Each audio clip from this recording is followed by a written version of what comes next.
Hello and welcome. Tonight, we step into the shadows and light of a very old world. One shaped not just by plows and prayers, but by visions of the world beyond.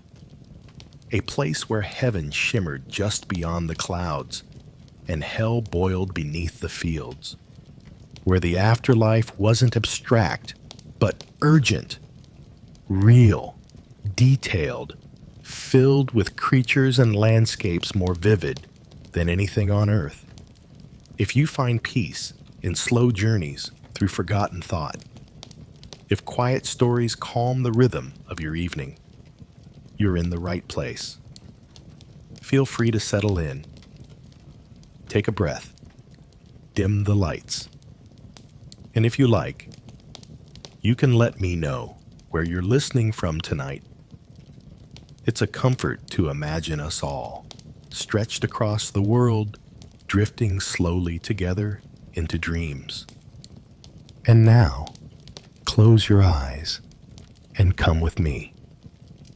Back to a time when a burning candle might hold back the devil. When heaven had gates and gardens. And when the shape of your soul determined the very architecture of the universe. Let's begin. In the Middle Ages, death was not an ending. It was a doorway, and everyone knew it. From the humblest peasant to the most gilded bishop, life was understood as a narrow passage leading inevitably into the wide and mysterious halls of eternity. The question wasn't if you would go somewhere after death. The question was where. Heaven and hell weren't metaphors. They were locations with boundaries, rules, geography. They were as real to the medieval mind as rivers and cities, mountains and woods. And people didn't just believe in them. They imagined them in extraordinary, almost aching detail. Let's begin with heaven. To most medieval Christians, heaven was a city, a perfect city. Not sprawling or chaotic, but harmonious, built with shining walls and golden streets, laid out in perfect symmetry. They called it the celestial Jerusalem, echoing the earthly city, but without its dust, its confusion, its ruin. It had 12 gates, one for each tribe of Israel. And at its heart was the throne of God, surrounded by angels, saints, and unending light. There were no clouds, no harps, at least not at first. Instead, there was clarity, a kind of brightness that didn't hurt the eyes, a warmth that didn't burn the skin. Those who entered were transformed, not into ghosts or spirits, but into perfected versions of themselves, whole, luminous, able to see God clearly, in what theologians called the beatific vision, a sight so pure and joyous that it erased all sorrow, all memory of pain, all shadow of sin. And what did people do in heaven? They didn't float. They didn't sleep. They praised. It was a realm of singing, of sacred music that never ended, though it never tired. Everyone knew the harmonies. Everyone knew the words. And everyone was glad to be there. Because to be in heaven was to be in truth, to see everything as it really was, without the veil of sin or the weight of flesh. Now, turn gently from the light, and we descend. Hell. If heaven was a perfect city, hell was a broken kingdom, twisted, burning, loud. It was not vague. It was not poetic. It was a furnace, a dungeon, a place designed, quite literally, for punishment. There were pits, chains, iron hooks. rivers of fire, mouths that swallowed souls whole, demons with clawed hands and mocking laughter. But most of all, there was order. Hell was not chaos. It was organized, ruled over by Lucifer, who sat frozen in ice at the very center of it in some tellings, or perched on a black throne in others. The torments were tailored, specific. If you were greedy in life, you might be forced to eat molten gold. If you were proud, you might be dragged through the dirt for eternity. Each sin had its mirror and punishment, and the logic of it, cruel as it was, made sense, and people feared it, not in a distant, abstract way. They feared it like a real place just down the road. They believed they might hear screams at night, that demons might crawl through keyholes or whisper in dreams. They lit candles not just for beauty, but as shields, light to ward off the dark. Between these two realms lay a middle place, purgatory. Neither heaven nor hell. Purgatory was the waiting room of the afterlife, a place of fire and mercy. Souls who died with sin, still clinging to them, would go there to be cleansed, not tortured, not damned, but purified. They would suffer, yes, through flames, through trials, but always with hope, because purgatory ended. When the soul was clean, it would rise. People prayed for those in purgatory, lit candles, paid for masses, because the living believed they could help, that their prayers could cool the fire, that their love could shorten the sentence. It gave them agency, a way to act, even after loss. And perhaps most striking of all was how personal it all felt. The medieval world believed in a God who watched, who remembered, who wrote down every deed in books too heavy for angels to carry. And when you died, your soul was weighed, not metaphorically, but literally. Angels and demons stood by with scales. They argued, they pointed, they offered testimony.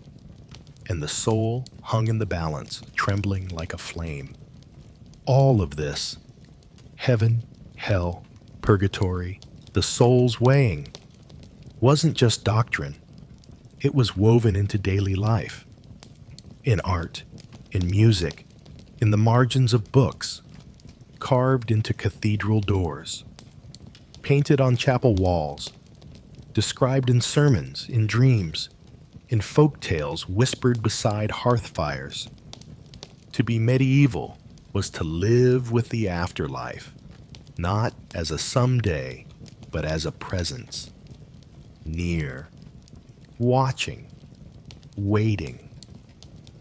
And so tonight, as you lie still and drift between waking and dreaming, imagine that glowing city on a hill. Hear the distant choir. See the gates, always open to the pure.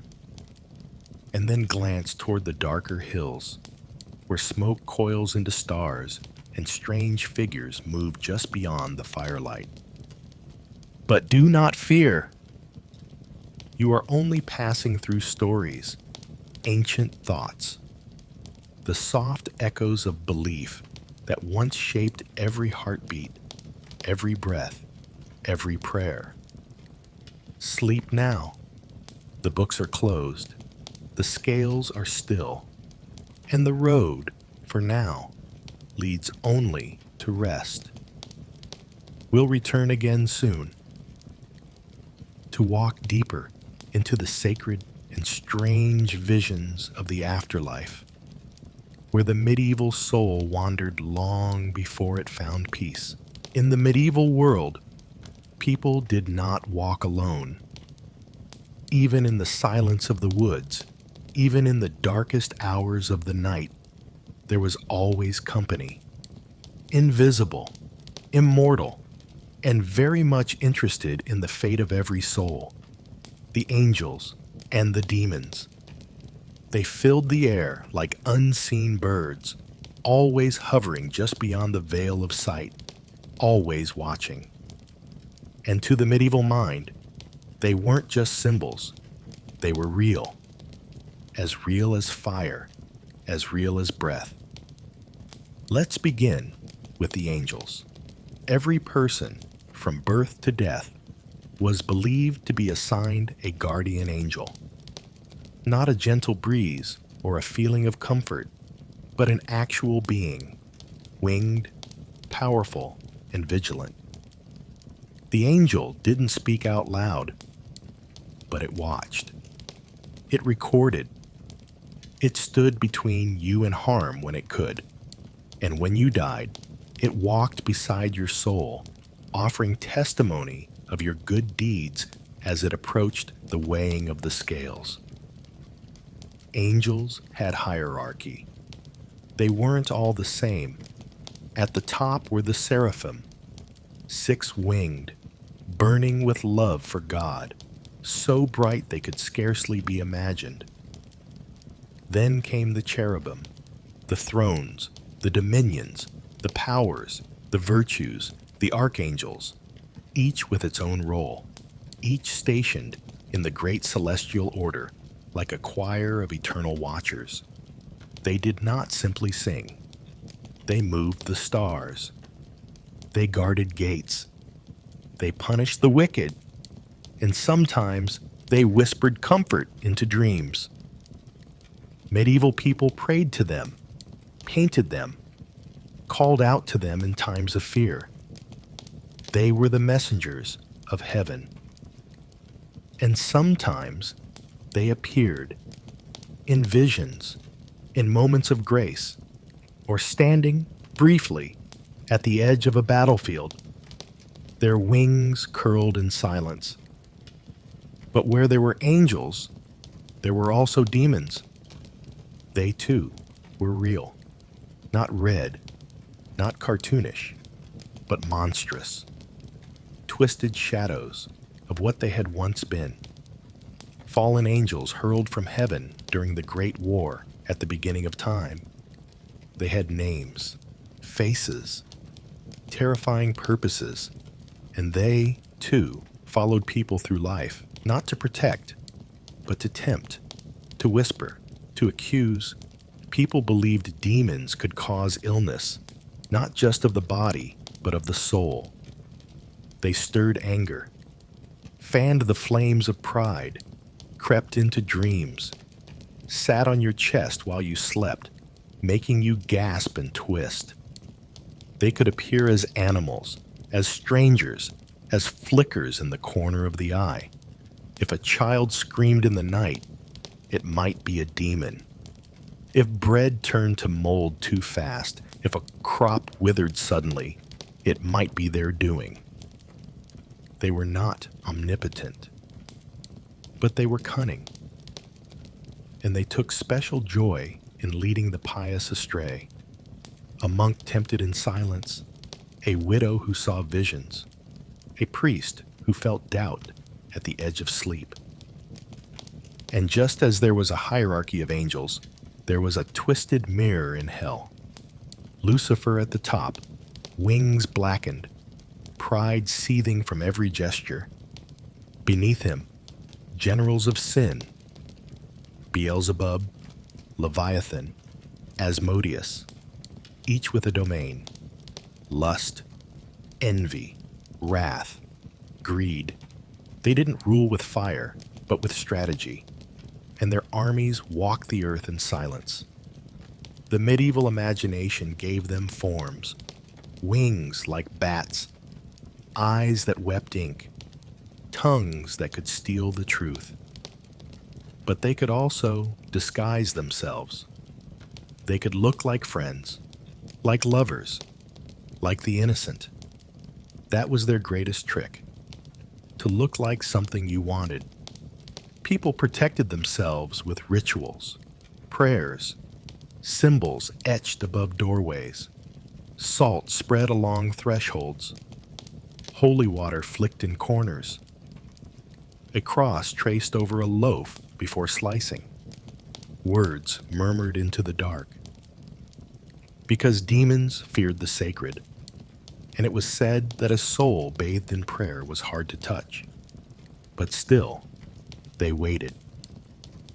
And the angels watched them too. In some tales, the battles between them never ceased, hovering over a person's shoulder, invisible wars breaking out as choices were made. One wrong word, and the demon surged forward. One prayer, and the angel pushed it back. Every sin was a skirmish, every confession a victory. And when a person died, both came. The angel to plead, the demon to accuse. They stood at the side of the soul, arguing before the throne, each laying out the soul's life like pieces of cloth on a table. Here, a kindness. Here, a lie. Here, a stolen loaf. Here, a whispered prayer in a time of despair. And the soul waited, weightless, as eternity tilted one way or the other.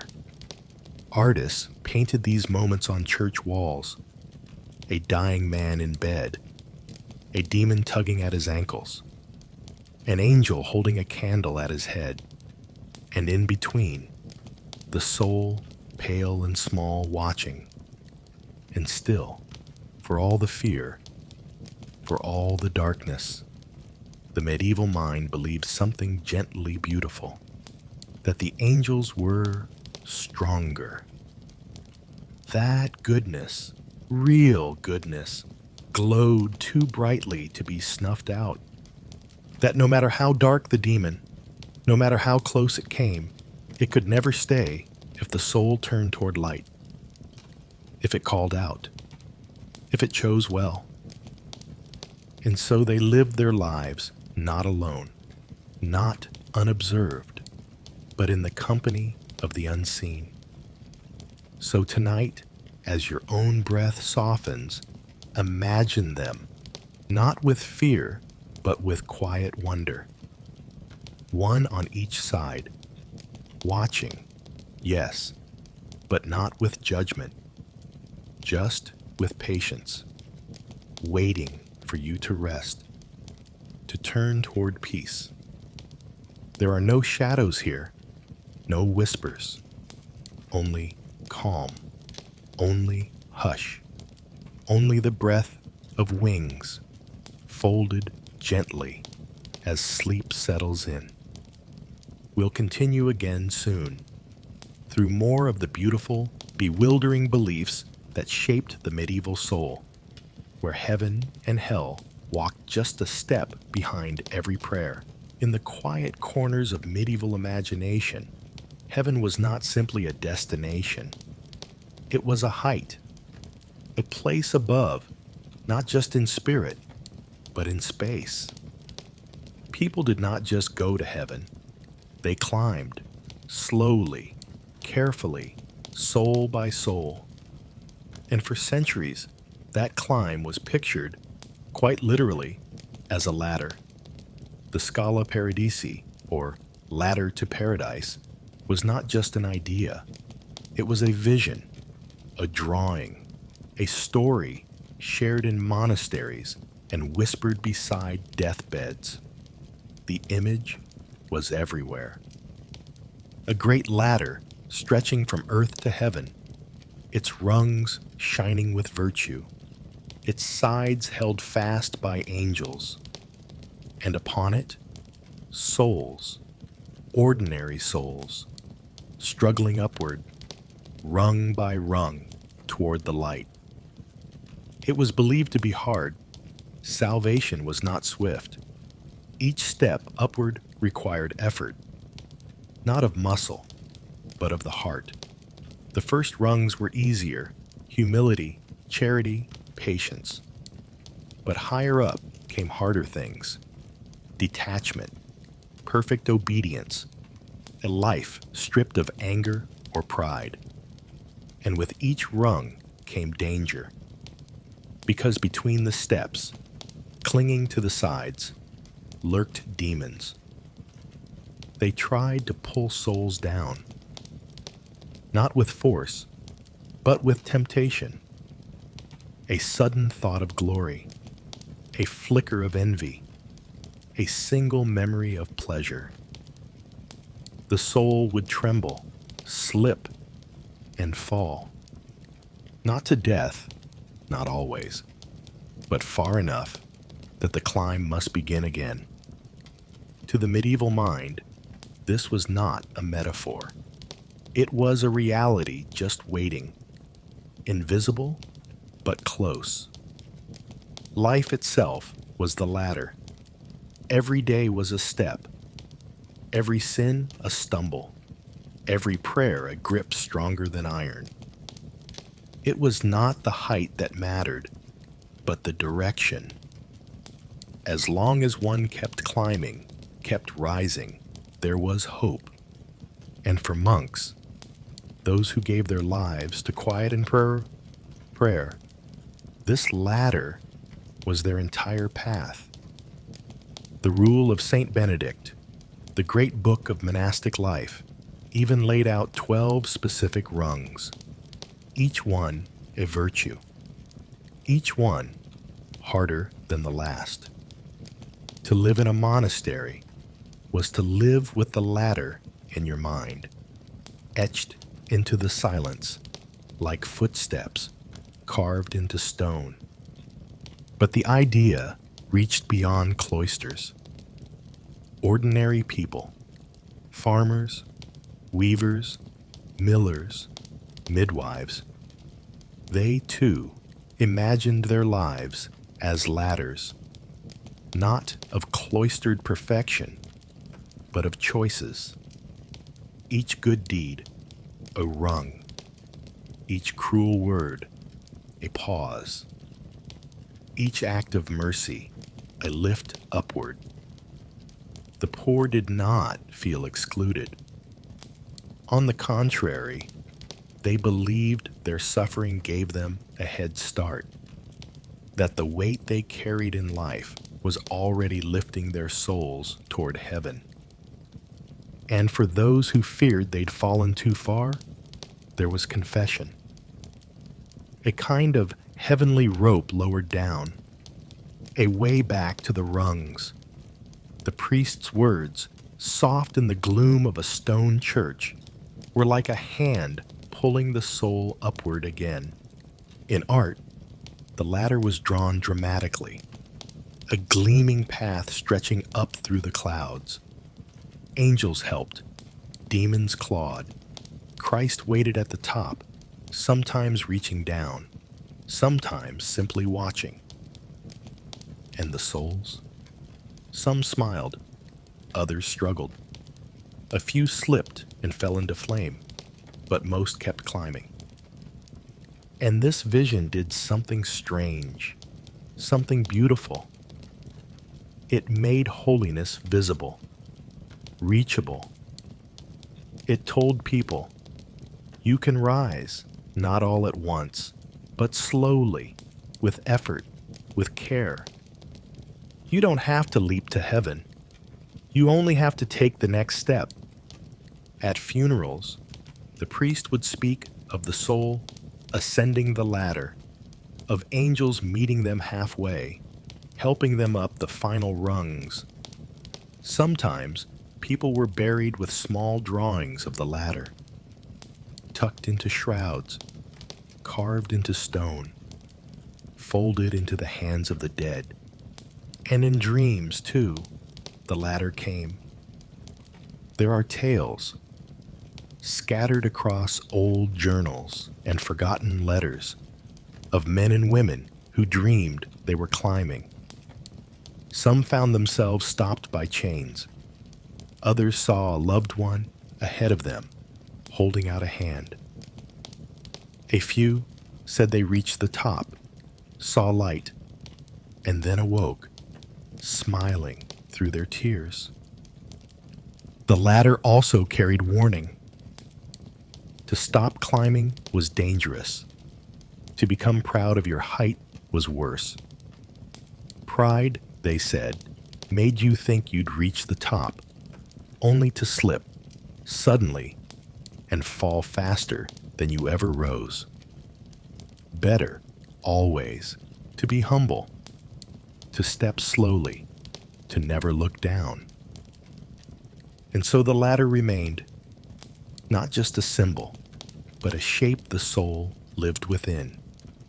A reminder that life was movement, that goodness was not a single act, but 1,000 small steps, taken with trembling hands and a heart tilted toward the sky. So now, as your body rests and your breath deepens, imagine it, the long, glowing ladder reaching quietly upward through stars you cannot name, rungs carved from kindness, from truth, from silence well kept, angels watching, demons waiting, and your soul, light as ash, climbing, gently, patiently, toward peace. There is no rush now, no judgment, no final rung tonight, only stillness, only the next soft step in a dream that asks nothing more than rest. We'll continue again soon, through more of the hopes and terrors that shape the medieval afterlife, where heaven was always above, hell always below, and the soul forever reaching. In the medieval mind, hell wasn't just beneath the world, it was in the world, waiting silently in cracks and caves and deep wells. And if you walked too close, if you listened too long, you might hear it breathing. You might feel the heat against your skin. And worst of all, you might see it. The mouth of hell. It appeared everywhere.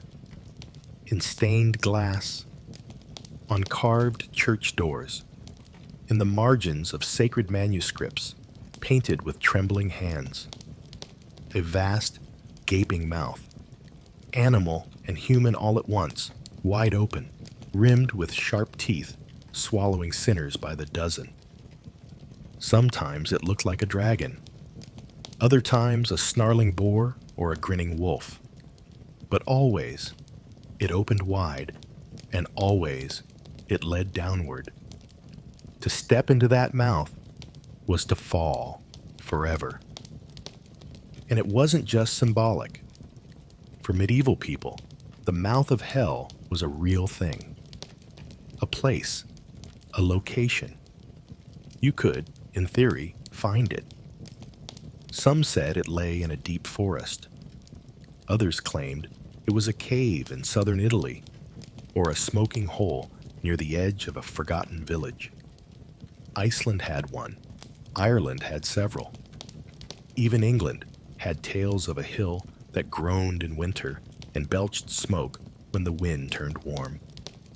Pilgrims sometimes sought these places, not to enter them, but to look, to stand near the edge and pray, hearts trembling, eyes downcast, because seeing the entrance to hell was considered a warning and a blessing, a reminder of what waited for the unrepentant and what could still be avoided.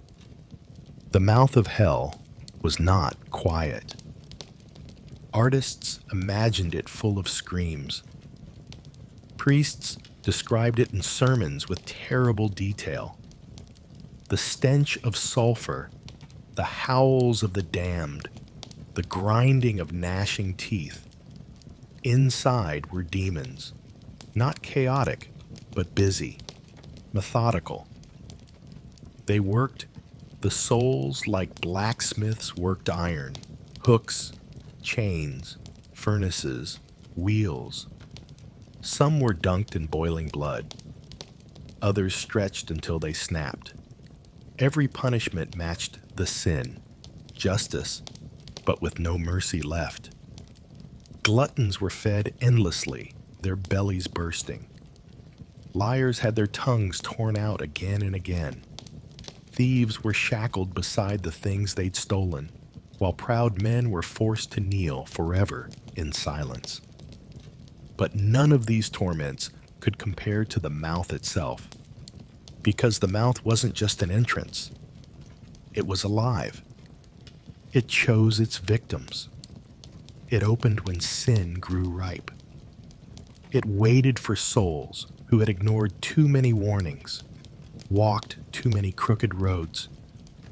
In some tales, it could even move, appearing suddenly beneath a city, swallowing a street, vanishing again into smoke. The idea that the ground could simply open and take you was terrifying, and for many, deeply convincing. To guard against it, people turned to ritual. Church bells were said to frighten hell's mouth, which is why they rang so often and so loud.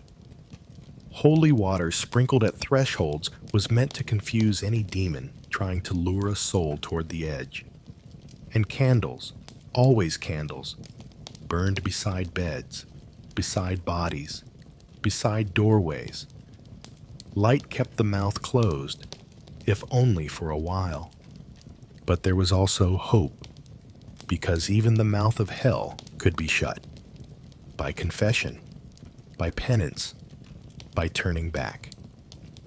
In some tales, just before the sinner fell in, an angel would descend. Not always, not often, but sometimes. A final hand, a sudden lift, a mouth that closed too late. And in this image, this yawning, devouring mouth, the medieval mind saw more than horror. They saw urgency. Life was a journey, yes, but also a tightrope. One misstep, and you didn't just fall. You were swallowed.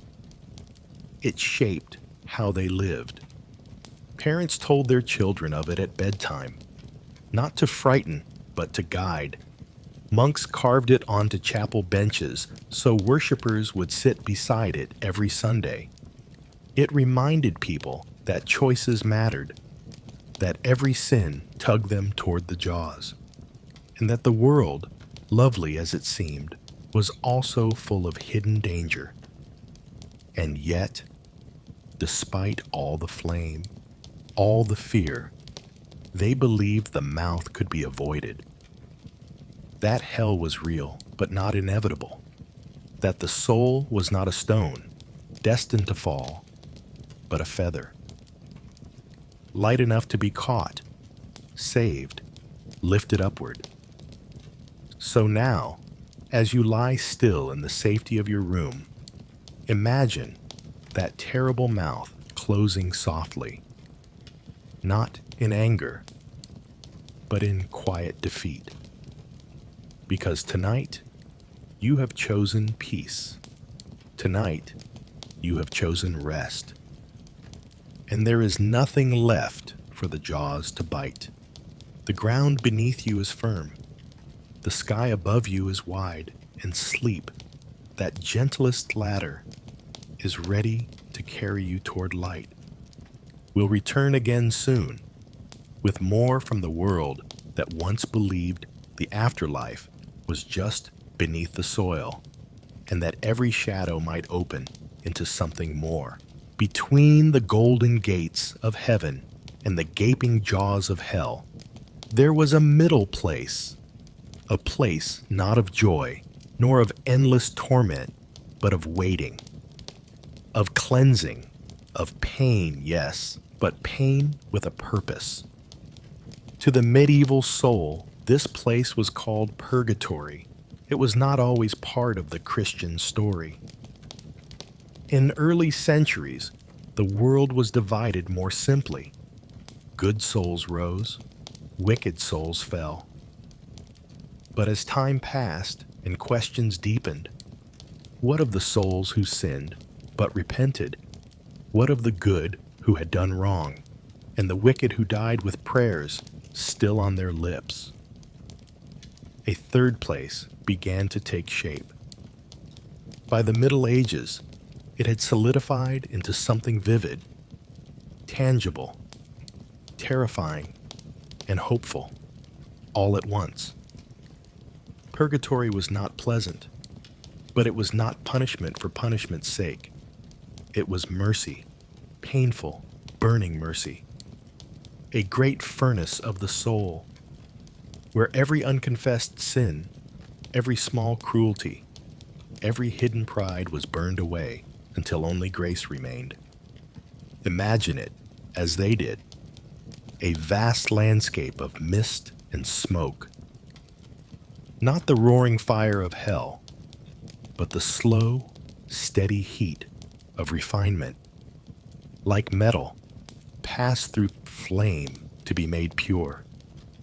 Souls drifted there like sparks, some rising, some still, their eyes closed, their mouths murmuring prayers, even as they suffered. It was not eternal. That was the greatest comfort. Purgatory ended. The fires went out. The doors opened. And beyond, waiting in silence, was heaven. The soul stepped forward, lightened, brightened, changed. But to get there, one had to endure. The fire of purgatory was imagined as different for every soul. It met each one uniquely. For some, it was memory, reliving moments with new understanding, feeling what others had felt. For others, it was longing, being so near to heaven, seeing it just out of reach, and waiting, day after endless day, to be called forward. And for many, it was simply pain. A burning, not of skin, but of conscience. People feared it, but they also believed in it. And belief made it actionable. You could help those in purgatory. That was the great difference. Hell was sealed, but purgatory listened.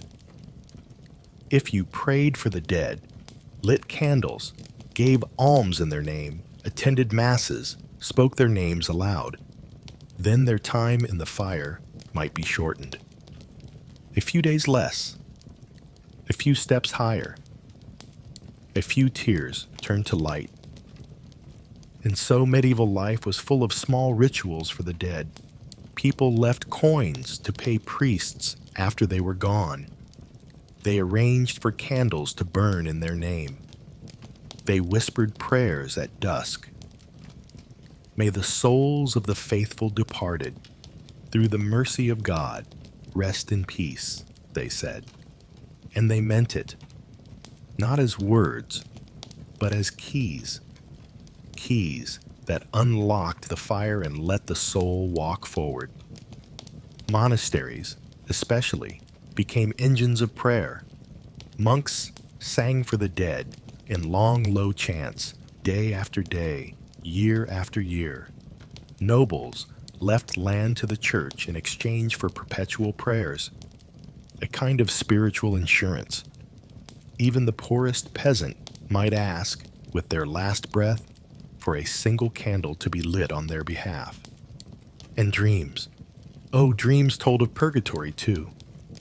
There were stories of the dead appearing in sleep, asking for prayers, for masses, for the smallest act of mercy. Pale-faced, soft-spoken, they came not to haunt, but to plead. And sometimes, after the prayers were said, they returned once more, smiling now, rising upward, leaving only silence behind. Purgatory, in its strange way, gave people hope. Because it said, it's not too late. That even if you failed, even if you erred, there was still a path, still a chance to be made clean, and that those left behind could help. That love reached beyond the grave. That memory mattered, that no soul, however lost, was entirely alone. And for the living, it offered focus. Why avoid sin? Because even small sins had weight. Not enough to damn you, but enough to scourge. And the thought of that slow, cleansing fire kept many on the narrow path. It wasn't just fear. It was longing to skip the fire, to step directly into the gardens of heaven without passing through the smoke. Some saints were believed to have done it, so pure, so holy, they rose at once, unburned, untouched. But for the rest, the fire waited. So now, as your breath softens and the hush of night gathers close, imagine that strange place between worlds, not a pit, not a prison, but a forge, where the soul stands still and the flames rise, not in hatred, but in a kind of fierce love. And beyond it, a door. And beyond that, light. Tonight, no such fire waits for you. There are no sins to weigh, no rungs to climb, no suffering to endure. Only stillness, only sleep, only the mercy of the dark, wrapping gently around your dreams. We'll return again soon, to wander deeper into the beliefs that shaped how people lived and died and prayed. In a world where even the fires had meaning, and even suffering was a step toward joy. In the hush of candlelit churches, in the chants of monks, in the trembling hands of dying men, there was always one lingering question. Is my name written there?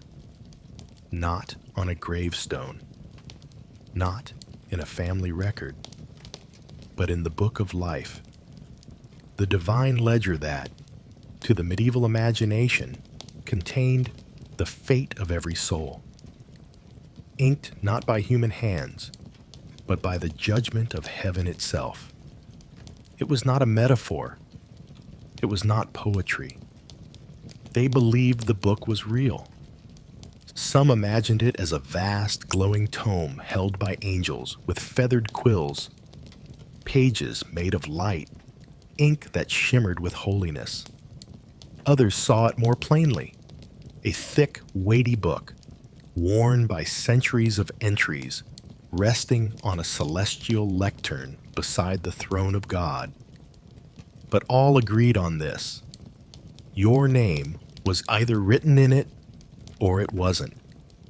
To be in the book of life was to be known, not just recorded, but remembered, fully and forever. It meant that when the final trumpet sounded, when heaven and earth passed away and the dead were raised, you would be counted among the saved. Your name would be read aloud, like a song, and you would rise. But to be left out, that was the great fear. Because the book was not edited, not revised, not open to last-minute bargains. Once closed, its words were final. Medieval people didn't live with this belief only in theory. It shaped their lives, their prayers, their confessions. On Judgment Day, which they believed would come suddenly, with fire and sound and no warning, the book of life would be opened, and each soul would hear its verdict. Not argued, not explained, simply read. Name: Thomas, son of Aldrich. Sinful, unrepentant, omitted. Name: Agnes, daughter of Marjorie.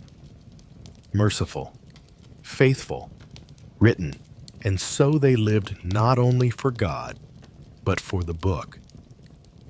It was why they confessed, why they fasted, why they performed works of charity and repented their anger and trembled when they felt their hearts turning cold.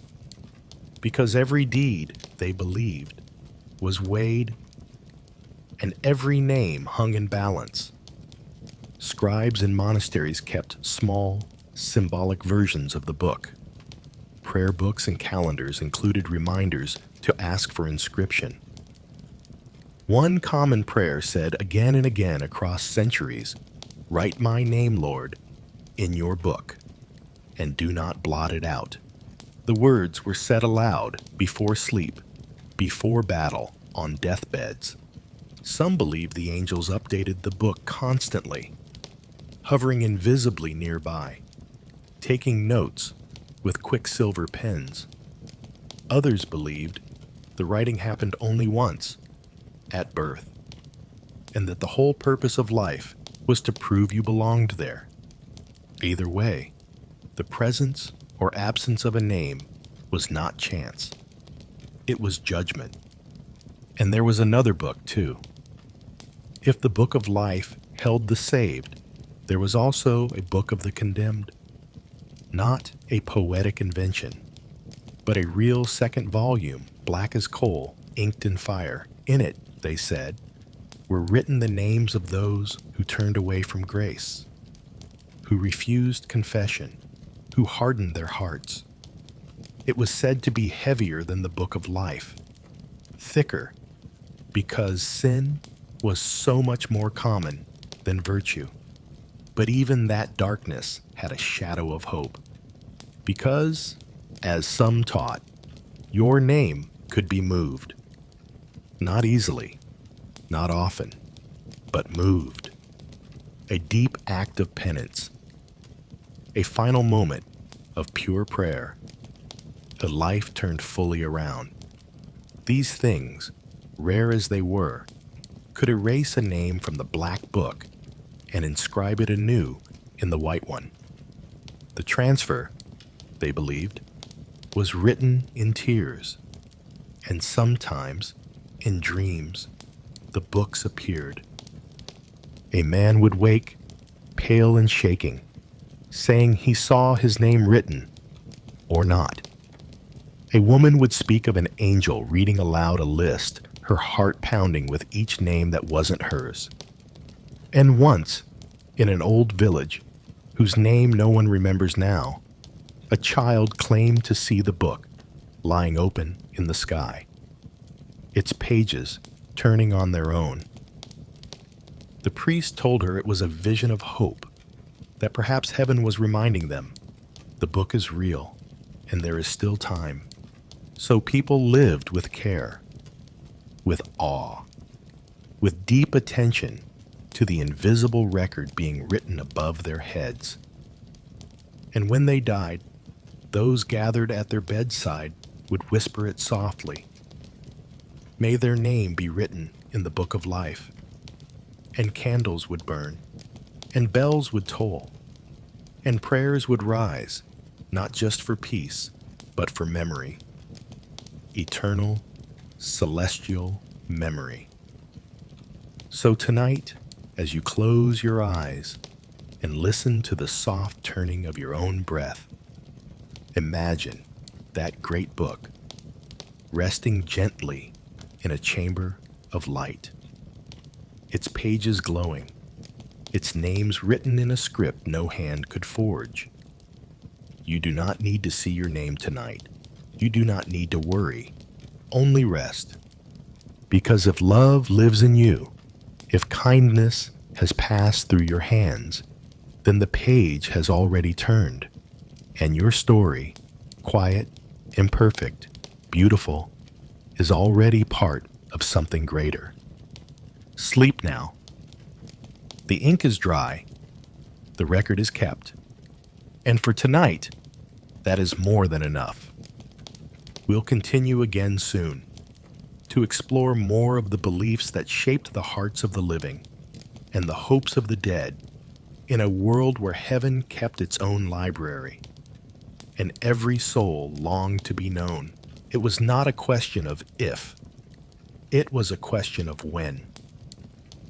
To the medieval soul, The Last Judgment was not symbolic, not distant, not abstract.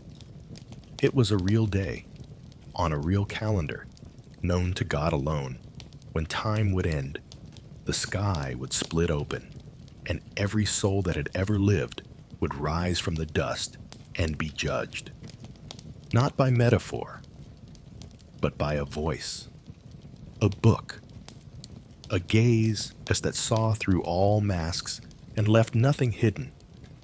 They called it Dies Irae, the day of wrath, and they believed in it with trembling certainty. It would begin not with silence, but with sound, a trumpet, not like any earthly trumpet, but a note so loud and terrible it would shake the mountains and stir the bones in their graves. The angel who blew it, often imagined as Michael, would stand at the edge of the world, his wings unfurled, his trumpet gleaming, and with that first breath, the world as they knew it would end. Graves would open. The seas would yield their dead. Ashes would reassemble. Bones would rise and knit themselves back into bodies.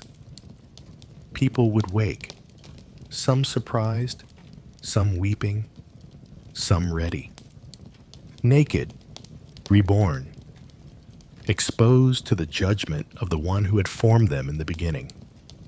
And all would gather, not in confusion, but in order. The sheep on one side, the goats on the other, the saved and the damned. This image, drawn again and again in manuscript margins and chapel frescoes, showed Christ at the center, seated not as a suffering man, but as a cosmic judge, surrounded by saints, angels, and the instruments of his passion, the cross, the nails, the crown of thorns, not as wounds now, but as evidence. The saved would stand to his right, clothed in light, radiant, not because they were without sin, but because they had repented.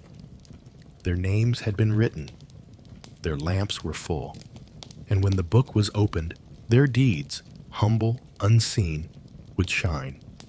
The poor who had shared what little they had, the meek who had remained silent under insult, the child who had wept for others. These were the treasures heaven remembered, and on the other side, the condemned. Artists imagined them in terror, reaching upward, clinging to anything, trying to explain, to bargain, but their time had passed. Their choices were sealed. Their hearts, cold and rigid, had not turned. And now the sentence was read, not shouted, not screamed, just spoken. Depart from me. That was all. And then came the separation. The saved were lifted upward, not flown, not whisked away, but gently raised, as if gravity had changed and their souls were drawn toward light. Some looked back, others only wept, not for fear, but for relief. The damned were swallowed, not burned all at once, but pulled downward by their own weight. Some were dragged by demons. Others simply collapsed, sinking like stones through air into the pit prepared for them. And then the gate closed. But it was not just a reckoning of individuals. The world itself was judged. The sun darkened. The stars fell. The sky rolled up like a scroll. Everything broken was unmade. Everything hidden was revealed. Every lie, every injustice, every act of cruelty, however small, was brought into the light. And then, a new world, a new heaven, a new earth. Not Eden restored, but something greater. The celestial city, descending like a bride, golden, flawless, eternal, with rivers clear as glass and trees that bore fruit in every season, and no need for sun, because the light of God would never fade. And there, in that place, time would cease. Not in oblivion, but in fullness, in rest. But what mattered most to medieval people was not just the final division. It was being ready. The judgment could come at any time, in the middle of the night, on a quiet morning, at harvest, at prayer. And so, one must live prepared, as if the trumpet could sound with the next breath. This belief shaped everything. Churches were built to echo it. Great cathedrals often featured carvings of the Last Judgment over their doors, so that everyone who entered would be reminded, this life is a threshold. Someday, you will stand before that throne. Someday, you will be weighed. Sermons warned the faithful to keep their souls in order, to confess regularly, to forgive enemies, to avoid arrogance, because on that day, there would be no excuses, no hiding, no second chances. Even the smallest choices mattered. A kind word to a beggar, a loaf given in secret, a sin resisted when no one watched. All these, they believed, would be remembered. And just as surely, a cruel word, a greedy glance, a moment of cowardice, these too would be recalled. But there was not only fear, there was awe, longing, a deep desire for that final light. Because to be among the saved, to hear your name read aloud, to feel yourself lifted by something greater than gravity, that was the dream. Not just to escape hell, but to see God, to stand in that unapproachable light and not be consumed. And so they prayed, not just to be spared, but to be made ready. Grant us a holy death, they whispered, and let us rise on the last day. These prayers were stitched into hymns, whispered into earth, spoken over sleeping children. And even now, centuries later, the vision remains, carved in stone, painted on faded walls, echoing in quiet chapels. The trumpet, the judge, the two roads, and the moment when everything is revealed. So now, as the night holds steady around you, imagine not the terror of judgment, but the peace of being known, of hearing your name read aloud, not with scorn, but with love, of standing in a great field of rising souls, hand in hand with those you've loved, the weight of the world finally lifted. There is no judgment tonight, no trumpet, no division, only rest, only the gentle hush of being held in mercy. Sleep now. The sky is still, the book is closed, and the light far above watches you without fear. We'll return again soon to explore more of the strange, magnificent beliefs that gave shape to life and death in the medieval mind and made eternity feel close enough to touch. In a world filled with dust and toil, where most people slept on straw and rose with the sun to labor beneath it, heaven was not imagined as a vague, clouded bliss, but as something tangible, something beautiful, something structured. Paradise had form and shape and symmetry. And for the medieval soul, it was not some abstract reward. It was the promise of perfect rest in a perfect place, a city, a garden, a kingdom with golden streets and walls built by angels. Heaven had architecture. The book of Revelation painted the picture first, but the medieval imagination added the detail, layer upon glowing layer. They believed the heavenly city was real, the New Jerusalem, and it would descend from the sky at the end of time.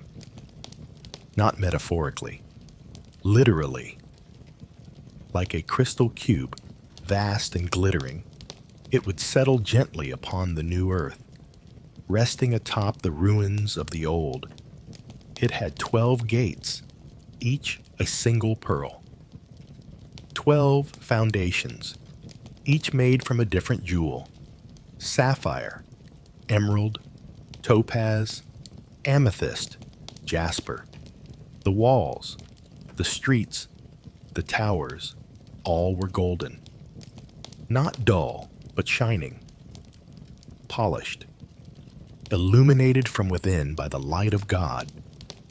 It was a city with no darkness, not because of torches or sun or moon, but because God was its light. The souls who entered there would never sleep, because they would never grow tired. They would not age. They would not hunger.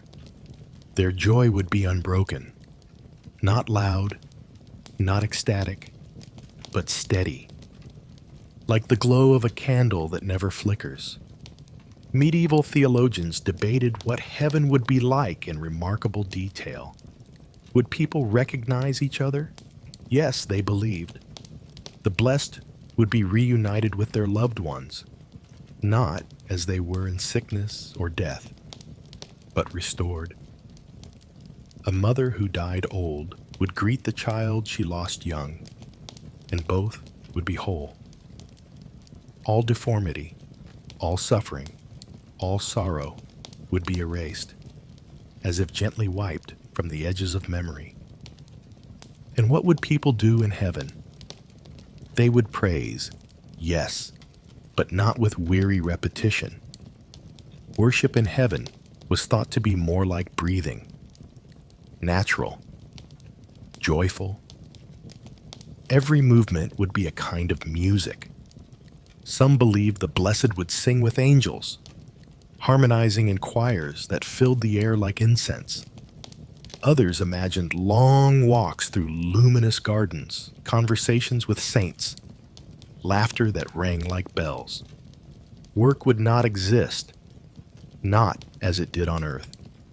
There would be no aching hands, no bitter harvests, no cruel masters, but neither would there be boredom. In heaven, to the medieval mind, there was only delight. Every moment full, every joy complete, every soul at peace. Some said there would be books, perfect books, and that the saints would read aloud the stories of the redeemed. Others believed there would be no need for words, because knowledge would pass directly from soul to soul, as easily as light moves through glass. And yet, even in its perfection, heaven was never imagined as distant. People dreamed of it often. They saw it in visions. They whispered of it beside the dying. They looked for signs, beams of light through a storm, the sudden scent of flowers in winter, the peaceful expression on a corpse's face. These were hints, they believed, of the world to come, windows into a reality more real than their own. Art tried to capture it. Illuminated manuscripts showed orderly cities with golden streets and smiling saints in white robes. Mosaics gleamed with celestial blue and starry gold. Stained glass poured colored light over cathedral floors. meant to remind the poor farmer or weary traveler what waited beyond the veil. And gardens, too, were planted in its image. The enclosed garden, the Hortus Conclusus, was a symbol of paradise. Flowers grew in patterns. Fountains whispered in the shade. It was heaven, made small for a moment, as a promise that beauty had not been lost forever. For those who suffered, and most people in the Middle Ages did, heaven was not a luxury. It was a lifeline. The hope of reward after lives of pain. The assurance that poverty would be reversed, that sorrow would be healed, that every injustice left unanswered on earth would be set right in the world to come. And they believed that those who suffered well, with patience, with faith, with forgiveness, would receive greater crowns in heaven. There were levels, they said, degrees of glory. All would be happy, but some would shine brighter, like stars in the same sky, not in competition, but in harmony. Some even believed that the more a person had wept on earth, the more joy they would feel in heaven, that every tear would be remembered and then erased and replaced with light. So as you breathe now, in the quiet of your room, imagine that city. The walls rise in perfect symmetry, glowing like polished sunstone. Gates swing open with no need of key. Inside, laughter echoes beneath colonnades. The air hums with music too soft to name. The saints gather by the riverside, and the trees bear fruit that never withers. You are welcome there. Not because you earned it, but because love has made a place for you. There are no locks, no waiting, no fear, only light and rest and the long, slow rhythm of joy. Sleep now, as if the gates are already open, as if you've already stepped inside. There is no dust in this city, no hunger, only peace, lasting, golden, quiet as the breath between songs. We'll continue again soon, through more of the sacred landscapes imagined by medieval minds, who dreamed of paradise not in vague terms, but in towers and gardens and stars that never fade. If heaven was a shining city, structured and golden, then hell, in the medieval imagination, was just as vividly mapped, but in reverse. A broken world beneath the world, where every street led to torment and every chamber throbbed with cries. It was not chaos. It was organized, designed with dark symmetry. Each layer, each pit, each punishment carefully aligned with sin. And the people of the Middle Ages did not simply fear it. They studied it, imagined it, felt it pressing against the fabric of their world. The geography of hell was not flat. It was deep. Many believed it lay directly beneath the earth, under their very feet, a vast, descending funnel of misery. The farther down you went, the worse the sins, the hotter the fires, the louder the screams. The top layers, if such a term applied, were for the minor sinners, those who had lied, cheated, stolen without cruelty. Below that, it grew darker, heavier, more grotesque, and at the very bottom, imprisoned in the deepest part of the pit, was Lucifer, the great betrayer, frozen in ice. Yes, ice. Though hell was often described as burning, the core of it was imagined, especially by later medieval writers like Dante, as frozen. because the cold of hell was not physical, it was spiritual. A perfect, lifeless absence of God.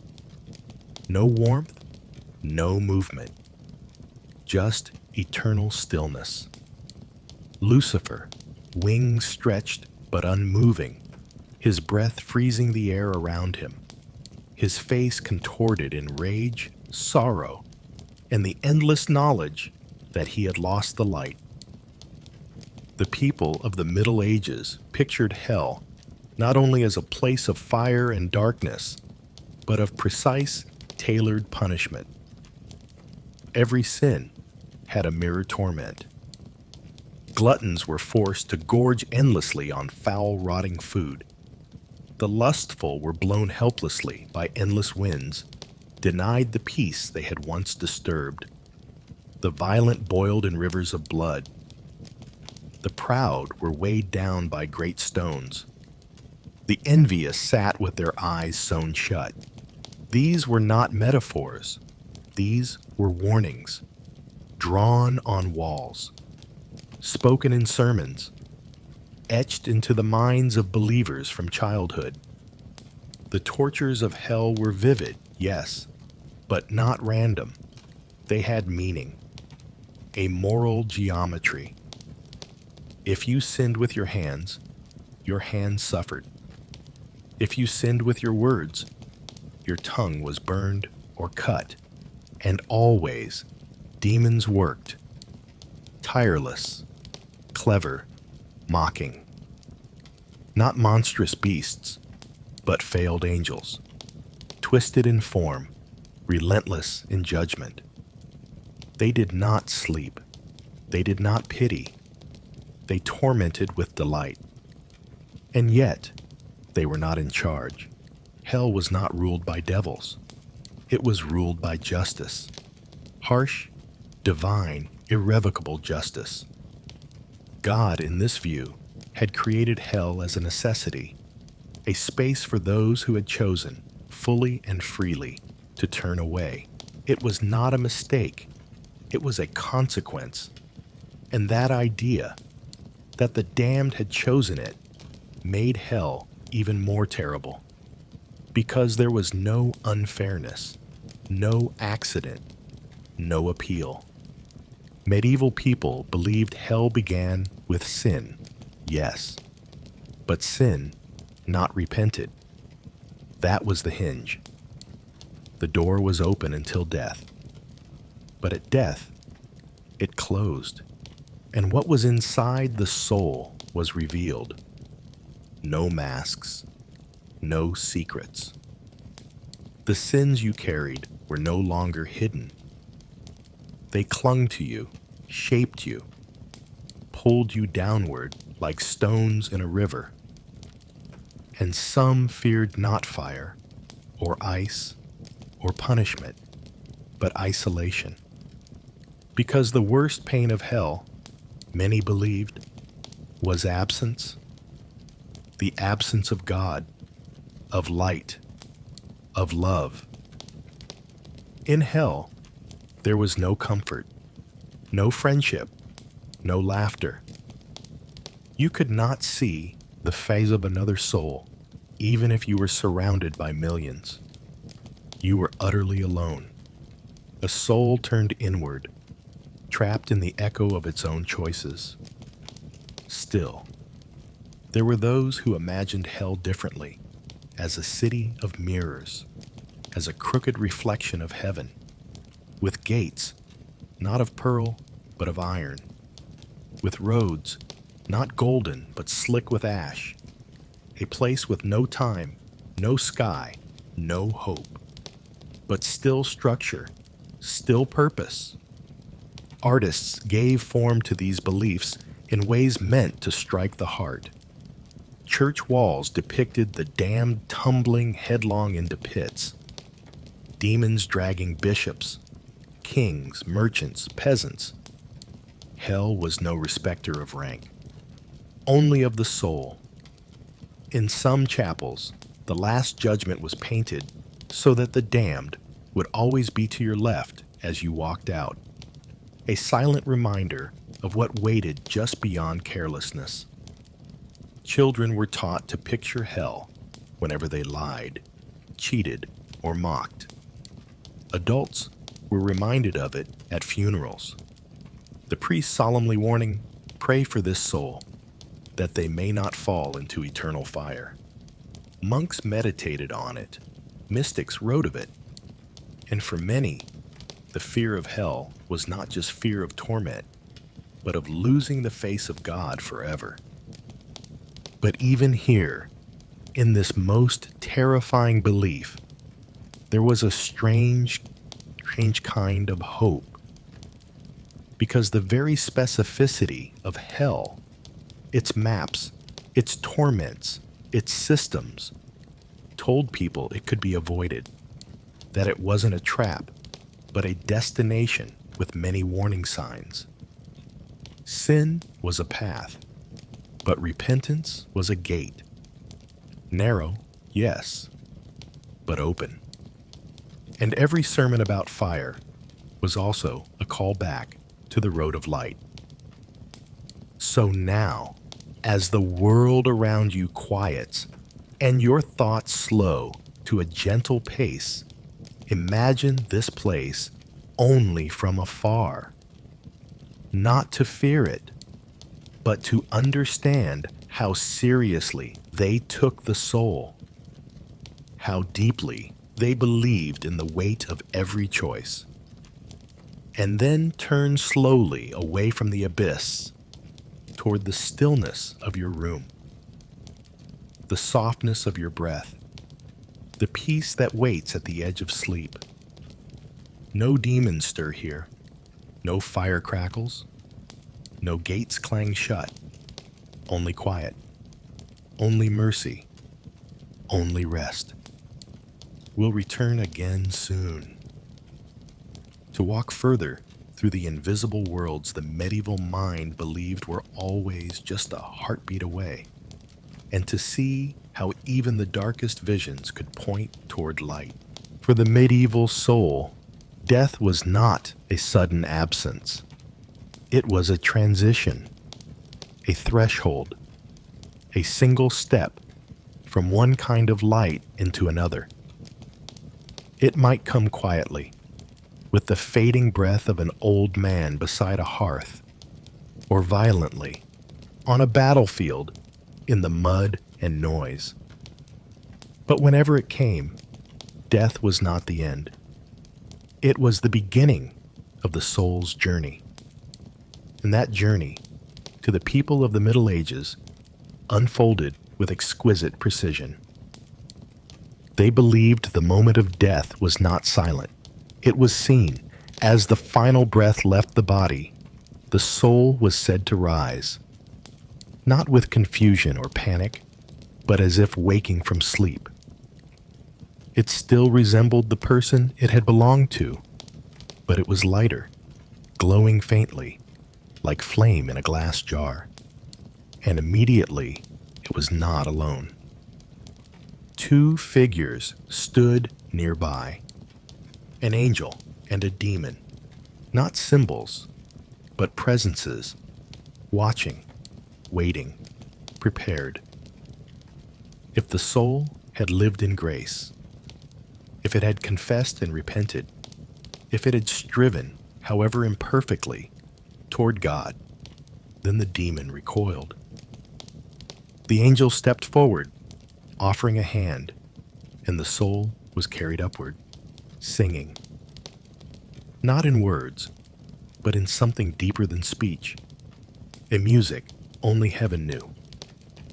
But if the soul had been lost, hard, cruel, defiant, if it had died clinging to sin, then the demon came forward instead, gently, almost formally.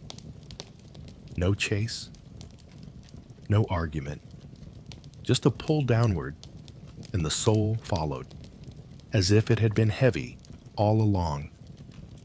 And in some cases, if the soul was neither fully pure nor fully condemned, it paused, hovered, and the journey turned toward purgatory, This first judgment was called the particular judgment, not the great day of wrath, not the final resurrection, but a private reckoning, a quiet weighing.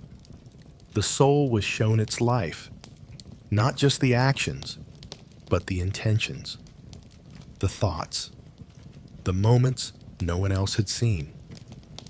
And then, with absolute clarity, its direction was revealed. Medieval stories and visions told of this moment in striking detail. The angels recorded every word of kindness, every generous act, every prayer muttered half asleep. They did not weigh perfection, only direction. Were you trying? Were you reaching toward the light? That was enough. And the demons, too, brought their testimony. They accused. They pointed to sins. They twisted truth when they could. But if the soul had confessed, truly, deeply, the sin was gone, forgotten by heaven. The demons shrieked at this, howled, but they could not win what had been forgiven. For many, the soul then passed through a place called the aerial toll houses, a kind of spiritual checkpoint between earth and heaven. At each toll house, the soul encountered a different test: pride, envy, gluttony, lust, the very sins it had faced in life. Demons questioned it. Angels defended it. If the soul passed, it rose. If not, it was detained. These stories were told to remind the living, prepare, confess. Fortify the soul before the journey begins. And the path upward was steep. It wound through starlight, through silence, through layers of meaning too deep for earthly minds to grasp. It passed the spheres of the planets, where angels sang the music of creation. It moved toward brightness, toward warmth. And then it reached the threshold. Not the gates yet, not the city, but the edge. There the soul waited. If it had reached purity, it was welcomed, carried forward with joy, ushered into the light. If it still bore the weight of sin, forgiven but not cleansed, it turned sideways into the fires of purgatory, not as punishment, but as preparation. And if it had turned away from love completely, it sank. But in all of this, the medieval soul was not left alone. Even in purgatory, prayers from earth helped. Even in judgment, the saints interceded. The Virgin Mary, in particular, was seen as a fierce advocate, pulling souls from danger with a glance. Many believed that those who had loved her, prayed to her, honored her, even in the smallest ways, would be remembered by her in the moment of death. Show thyself a mother, they prayed. Be there when I fall asleep. And so, people prepared for death actively. They confessed often.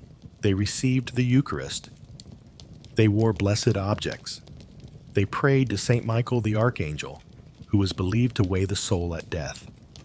Saint Michael, defend us in the hour of our death, they whispered. Carry us safely over the bridge. And that bridge, the bridge of souls, was another vision they held. It was said to stretch between this life and the next, thin as a thread, sharp as a sword, and only the faithful could cross. Some stumbled, some crawled, some flew, and beyond it, heaven.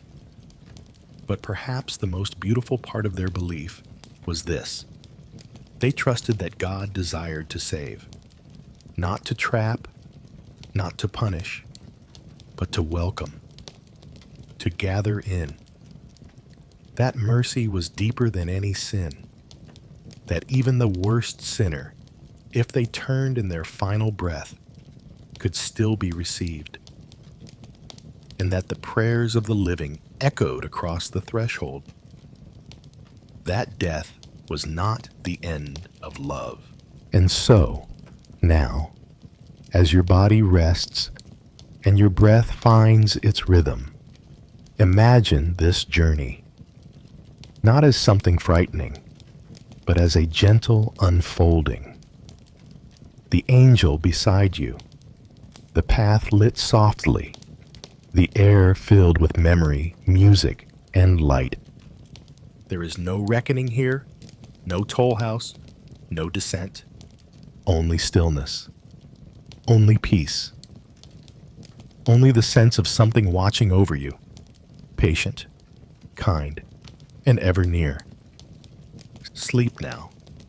The road is not yours to walk tonight, but when it is, it will not be lonely. We'll return again soon, to walk further into the landscapes of belief that shaped the medieval world, where even death was only the beginning of something more. In the medieval imagination, heaven was not a place of isolation or solitude. It was full, gloriously full, of voices, faces, and companions. Not just angels, not just the souls of the saved, but a very specific company who stood closest to God and acted as messengers, mediators, and protectors, the saints. To the people of the Middle Ages, saints were more than holy figures. They were friends, fierce, loyal, watchful friends. You could pray to them, plead with them, light candles in their honor. They had lived on earth once, like everyone else, felt hunger, pain, temptation, but they had triumphed. They had died in faith, often in suffering, and were now enthroned in heaven, wearing crowns, carrying symbols of their stories, ready to speak on behalf of those still struggling below. And so, the saints became bridges between heaven and earth, between divine silence and human sorrow. When God felt distant, too radiant, too mighty to approach, the saints were near, immediate, familiar. You didn't need to speak perfect prayers. You just needed to ask. Saints had specialties, roles, patrons of places, of professions, of illnesses and dangers. If you had a headache, you might call on Saint Denis. A toothache? Saint Apollonia. If your crops were failing, Saint Isidore. If your child was lost, Saint Anthony. If you were dying, Saint Joseph. There were saints for blacksmiths, bakers, beggars, soldiers, shoemakers, prisoners, lovers, and thieves. And their power was real, not abstract, not metaphorical. People believed saints could act. They could heal, warn, protect, even appear. There are countless medieval accounts of saints intervening in battle, appearing in dreams, leaving behind the scent of roses or the soft warmth of healing. They were not quiet in heaven. They were busy. And the Virgin Mary, she was above them all. She was not just a saint. She was the Lady, Queen of Heaven, Star of the Sea, Tower of Ivory. The medieval world adored her with a depth and intensity that filled chapels, songs, books, and hearts. She was mother, intercessor, protector, healer. Where Christ might be imagined as a distant king, Mary was the open door to that throne room. Soft where judgment was hard, near where God felt far. They prayed to her constantly, Ave Maria, gratia plena, Hail Mary, full of grace. Her statues stood at crossroads. Her image was carried into battle. Her name was whispered in the last moments of life. Show thyself a mother, they said. Be near in my hour of need. She was believed to have pulled souls from the edge of damnation, to have comforted the dying, to have wept for the lost. In some stories, she appeared in purgatory, carrying buckets of water to ease the pain of suffering souls, because no mother could stand by and watch her children burn. And around her, the saints gathered. St. Peter with his keys, St. Paul with his sword, St. Catherine with her wheel, St. Sebastian, pierced with arrows but still standing, St. Lucy holding her eyes on a golden plate. They were not distant icons. They were remembered, spoken to, dreamed of. Their relics, bones, hair, garments, were kept in golden shrines, kissed by pilgrims, protected with reverence. Churches were built over their tombs. Whole cities bore their names. And they weren't just helpers in crisis. They were part of daily life. A merchant might begin his day with a prayer to his patron saint. A mother might teach her child the story of Saint Margaret, swallowed by a dragon but freed by faith. A farmer might look to the sky and ask Saint Medard for rain. These weren't just gestures.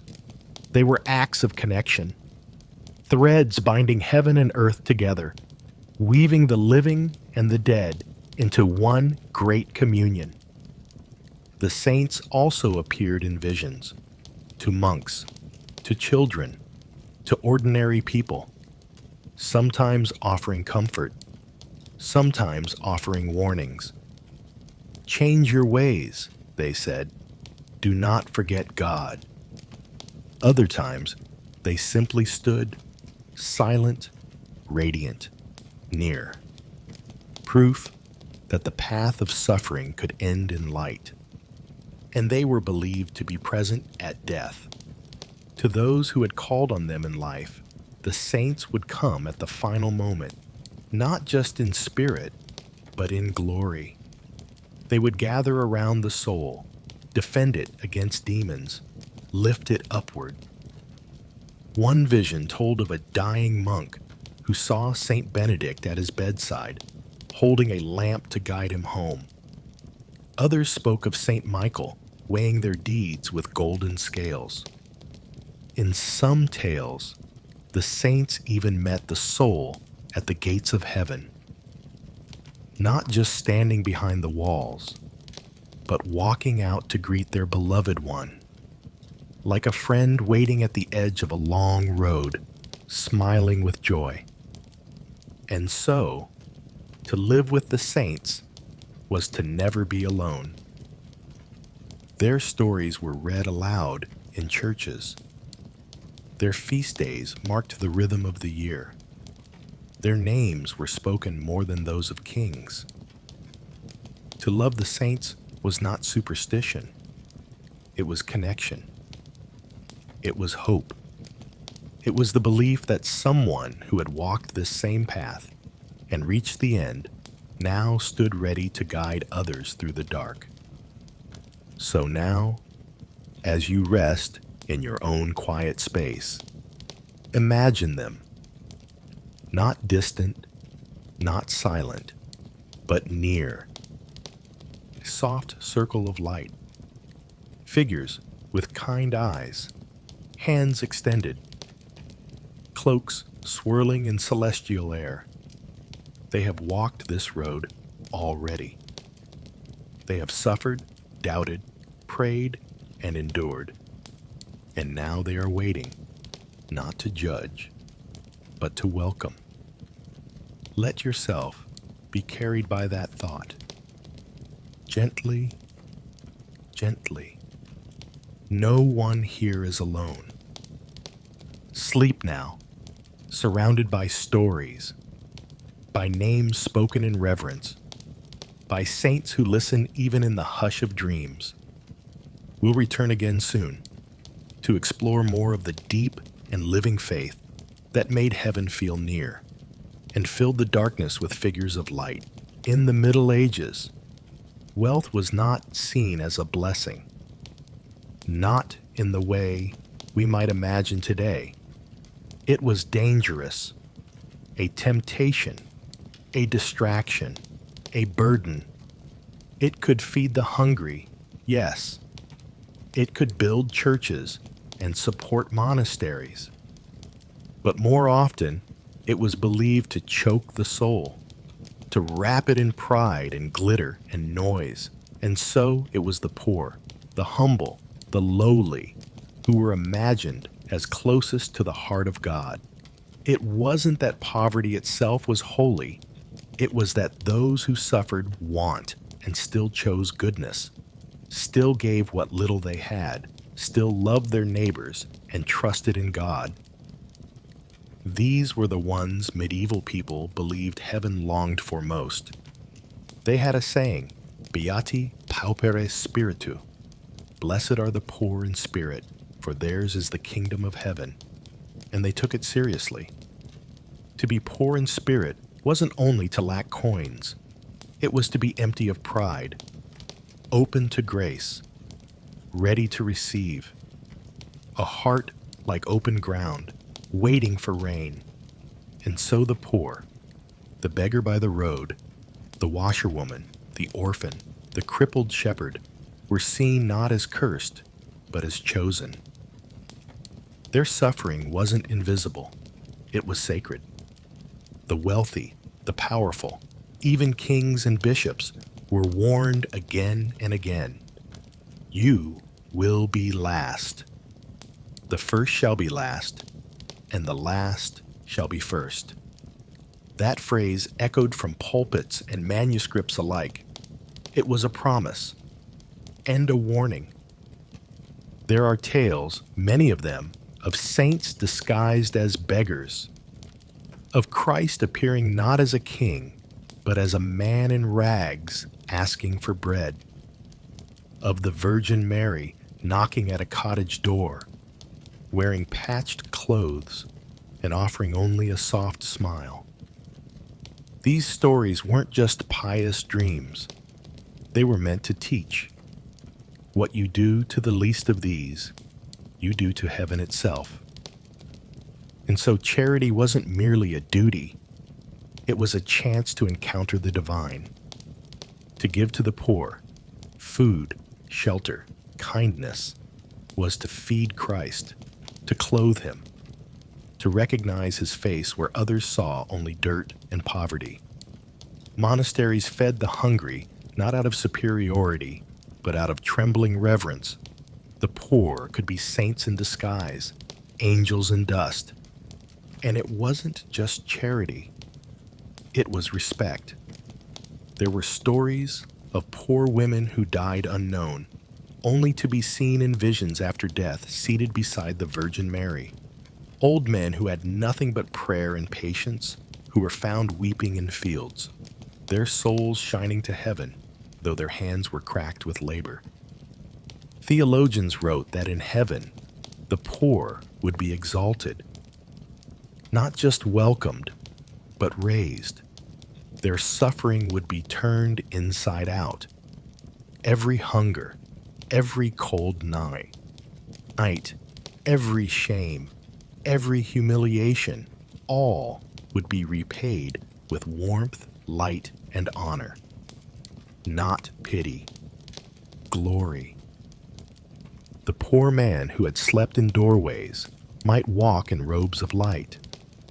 The widow who had scraped together meals for her children might sit beside saints and drink from golden cups. It would be a reversal, so perfect, so just, that the angels themselves would weep. And this reversal was not imagined as harshness toward the rich, but as fairness, because in the medieval mind, heaven corrected what the world had distorted. Earth was broken, full of injustice, favoritism, cruelty. Heaven was balance, clarity, truth. Those who had been trampled would stand. Those who had been unseen would be bathed in light. And in that light, there was no shame. One tale tells of a man who lived in a stable, illiterate, alone, his prayers simple and unpolished. When he died, people barely noticed, but a monk who had lived nearby dreamed of him that night. He saw the poor man's soul lifted by angels, shining like fire, singing with a voice deeper than any cathedral bell. And in the dream, the monk heard this. He saw God every day, in every blade of straw, in every crust of bread. And now he sees him face to face. That was the hope, that no one would be forgotten, that the ones overlooked by kings and courts would be the first to walk through the gates. And this belief shaped how the living saw the dying. When the poor died, the church often stepped in, offering prayers, burials, candles. It was considered a holy duty to bury the dead, no matter how humble. Their bodies were treated with care, their names remembered in prayer books, their souls entrusted to saints.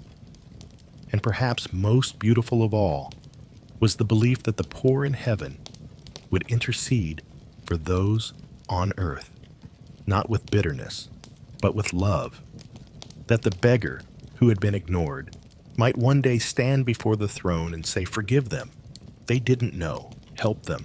I remember their face." So tonight, as you rest in stillness, think of those quiet souls, barefoot in frost, bent beneath burdens, laughing in spite of hunger. Now, crowned with stars, sitting beneath trees of gold. No throne on earth could compare. Heaven has no velvet ropes, no exclusive gates. Its streets are filled with those who lived simply, gently, honestly, and who now walk in gardens of light. Sleep now, not with fear, but with humility. The kind that opens doors, the kind that heaven honors most.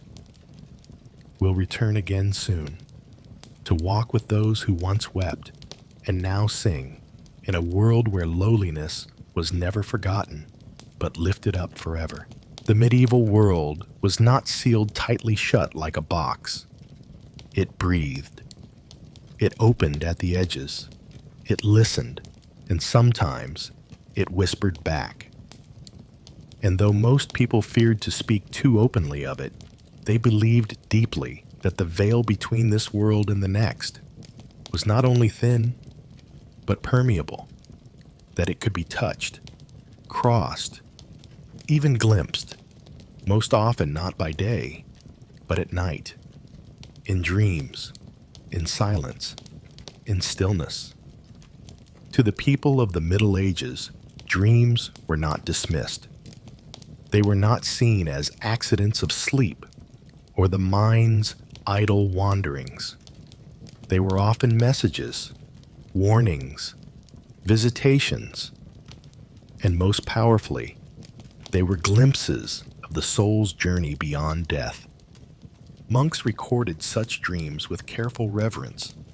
Clergy spoke of them from the pulpit.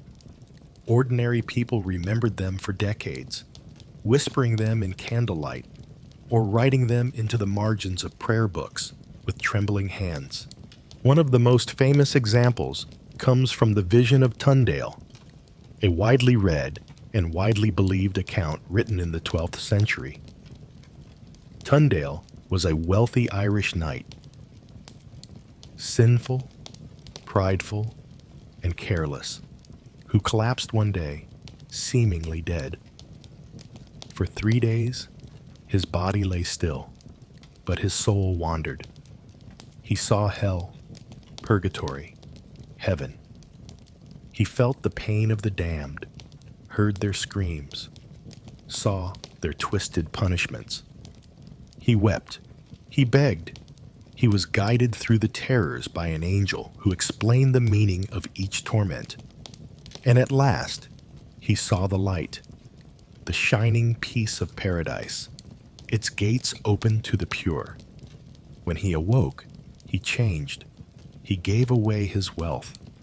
He lived humbly, and his vision was copied and shared all across Europe. People read it not as a tale, but as a map. And there were others, a monk who saw his deceased brother suffering in flames, crying out for help, and who prayed so fervently that his brother appeared again weeks later, smiling, lifted into the light. A woman who dreamed of Christ weeping at a city gate, asking why no one prayed for the dead. A peasant who saw his own funeral, then woke and changed the course of his life. Some dreams were quiet, a flicker of light, a voice saying, "Come," a field filled with golden flowers, a staircase climbing into clouds, a face remembered from childhood, now radiant, speaking no words, but looking with love. Not every dream was terrifying. Many were filled with comfort. A child might dream of their mother, passed on, gently braiding her hair as she had in life. A widow might hear the voice of her husband in the wind. These weren't ghosts in the modern sense. They weren't haunting. They were presences.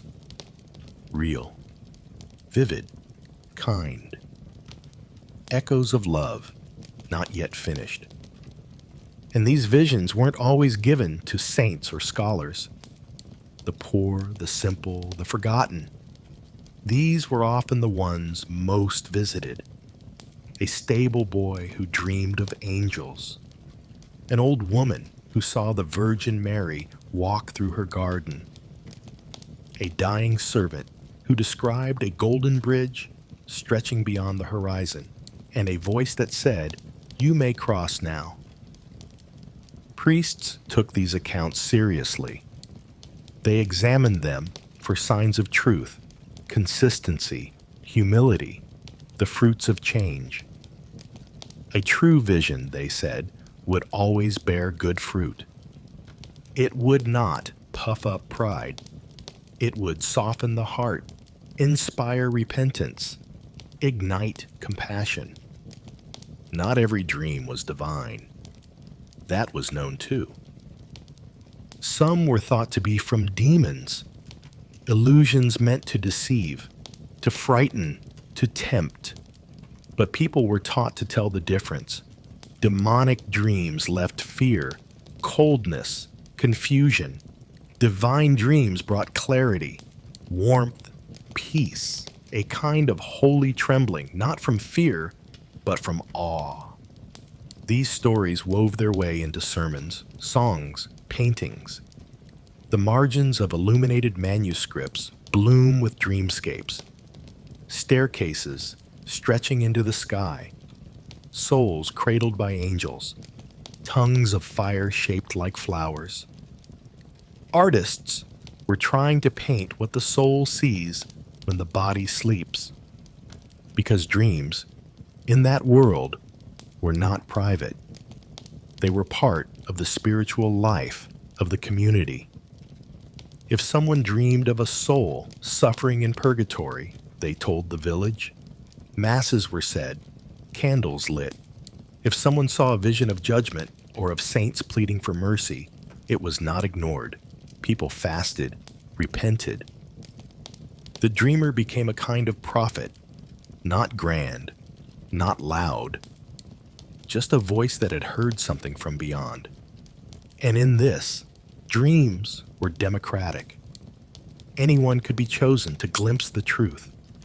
And that was, perhaps, the most beautiful belief of all, that heaven spoke to shepherds, to weavers, to children with dirty feet, and to old men with worn-out eyes, that when the world fell quiet, truly quiet, the veil might lift, the stars might speak, and the soul might for a moment remember what it came from and where it is going.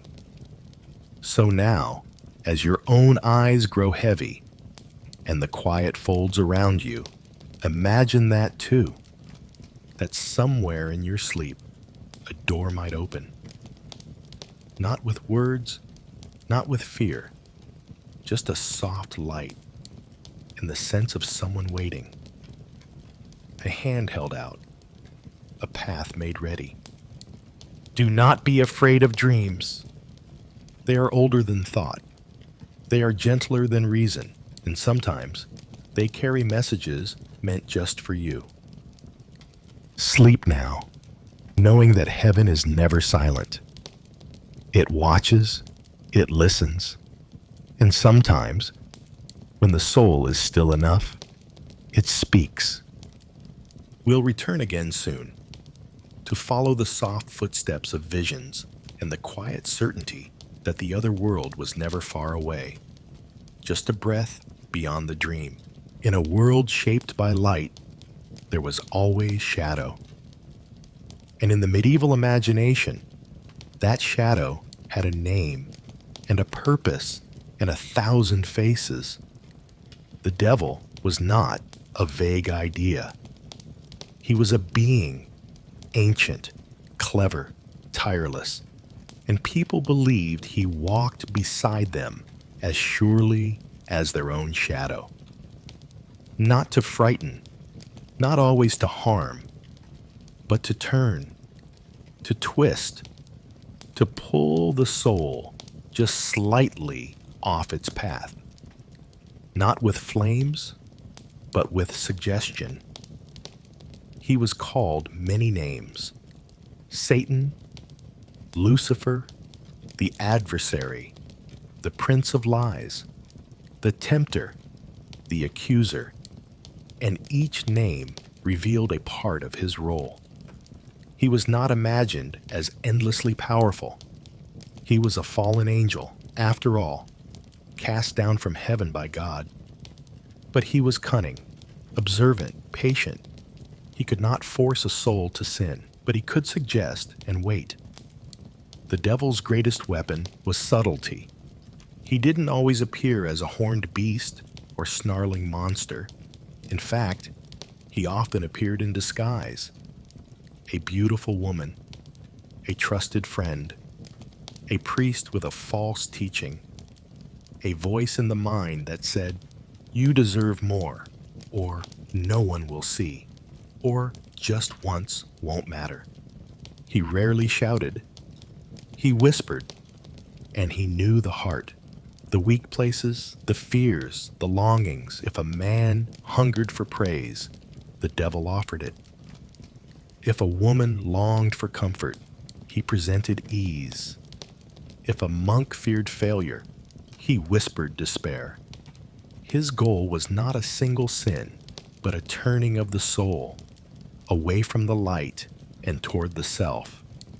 And in this, the devil's greatest delight was pride. Not pride as we think of it now, but spiritual pride. The belief that one had already won. That one was holy enough, good enough, safe. The proud, the medievals believed, were easy prey, because pride closes the ears. It silences prayer. It locks the doors of the soul, even to grace. The devil, they said, had fallen for pride, believing he could be as great as God, and he tried to draw others into that same fall, not with violence, but with praise, with comfort, with the illusion of control. But not all his tricks were quiet. Sometimes he roared. There were stories, many and told with trembling, of the devil appearing physically.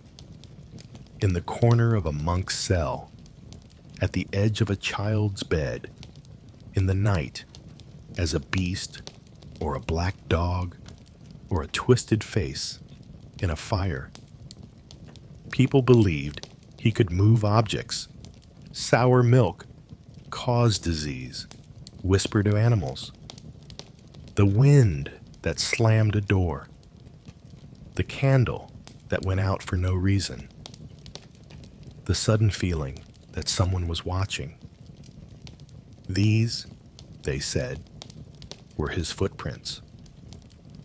And yet, even here, the devil was not invincible. He feared certain things. Holy water, the sign of the cross, the name of Jesus spoken aloud, the presence of relics, the prayers of the saints. A single Ave Maria said from the heart could scatter him.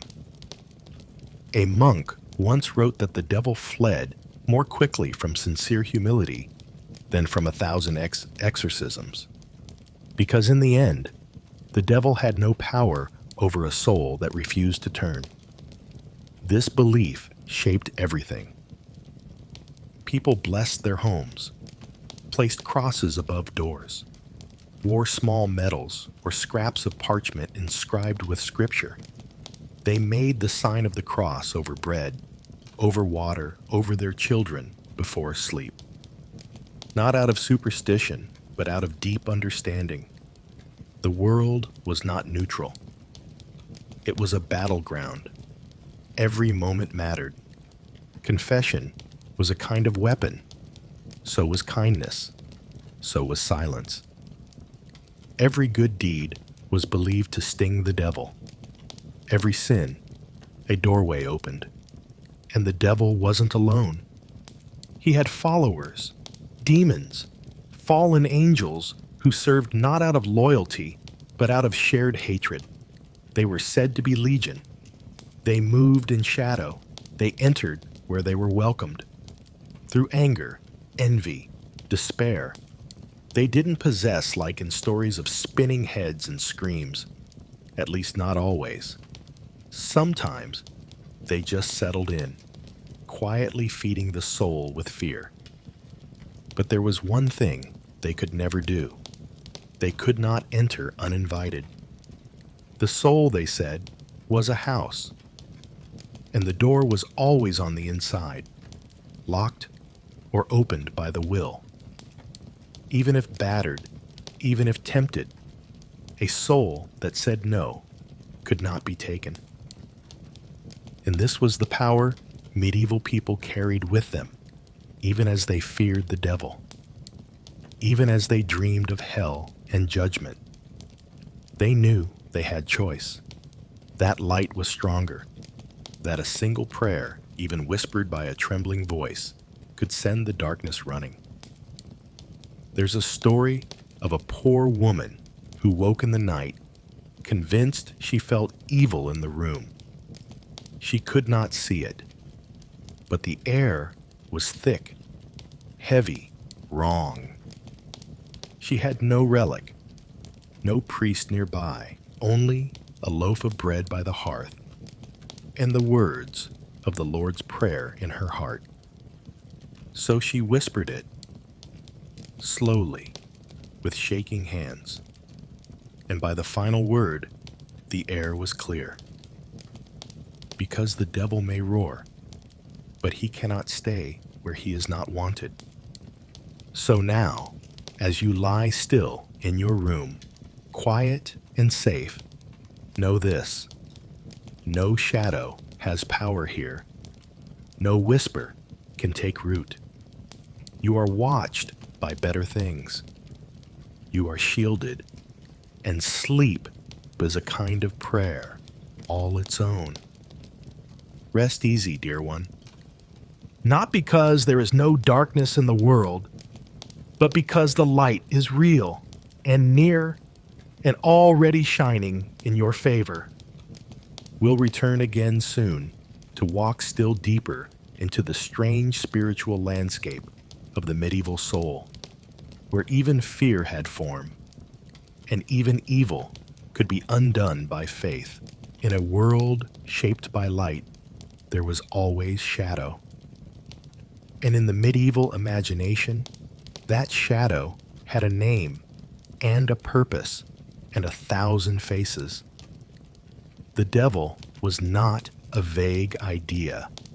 He was a being, ancient, clever, tireless, and people believed he walked beside them as surely as their own shadow.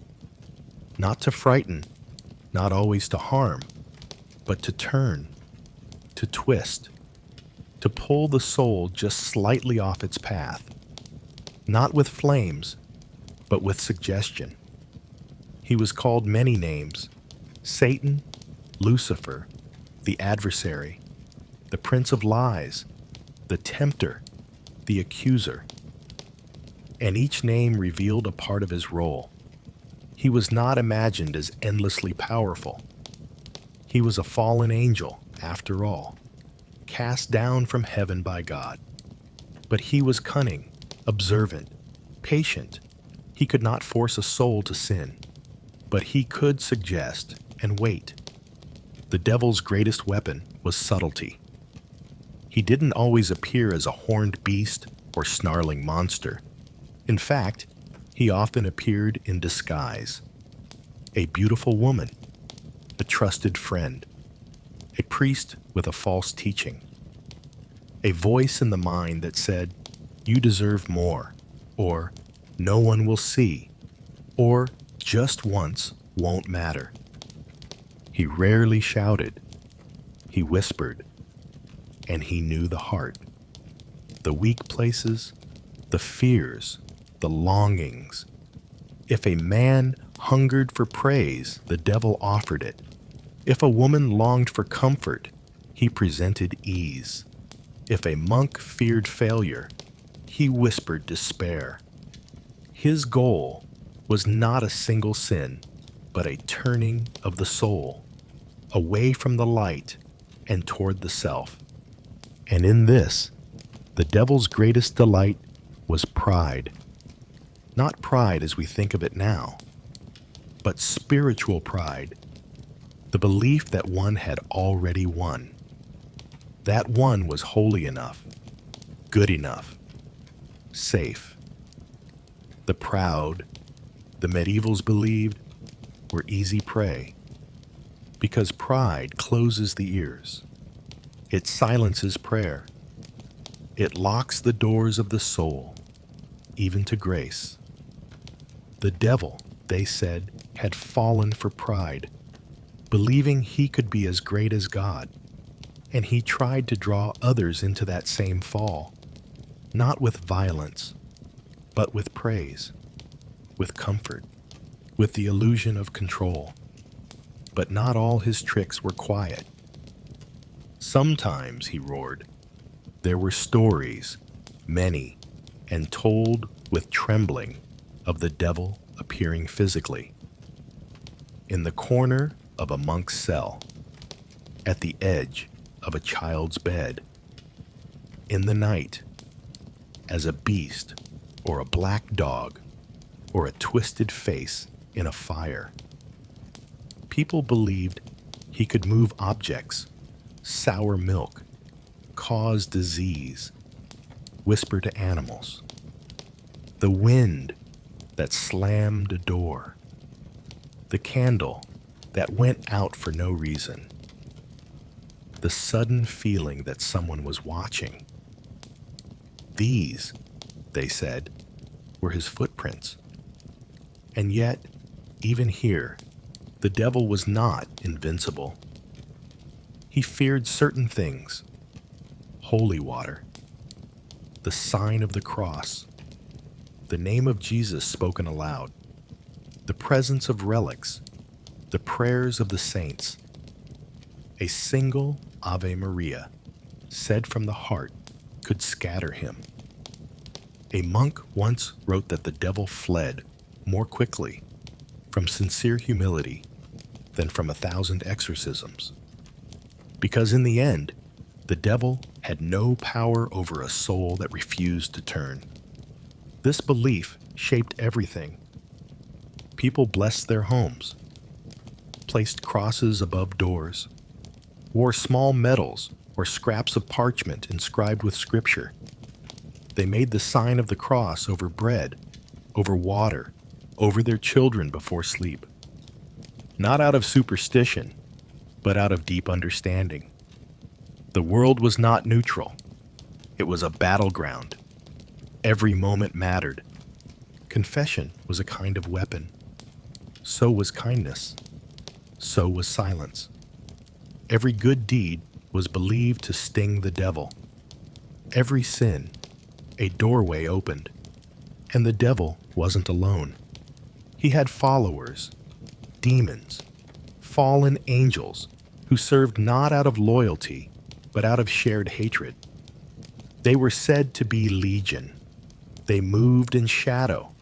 They entered where they were welcomed. Through anger, envy, despair. They didn't possess, like in stories of spinning heads and screams. At least not always. Sometimes they just settled in, quietly feeding the soul with fear. But there was one thing they could never do.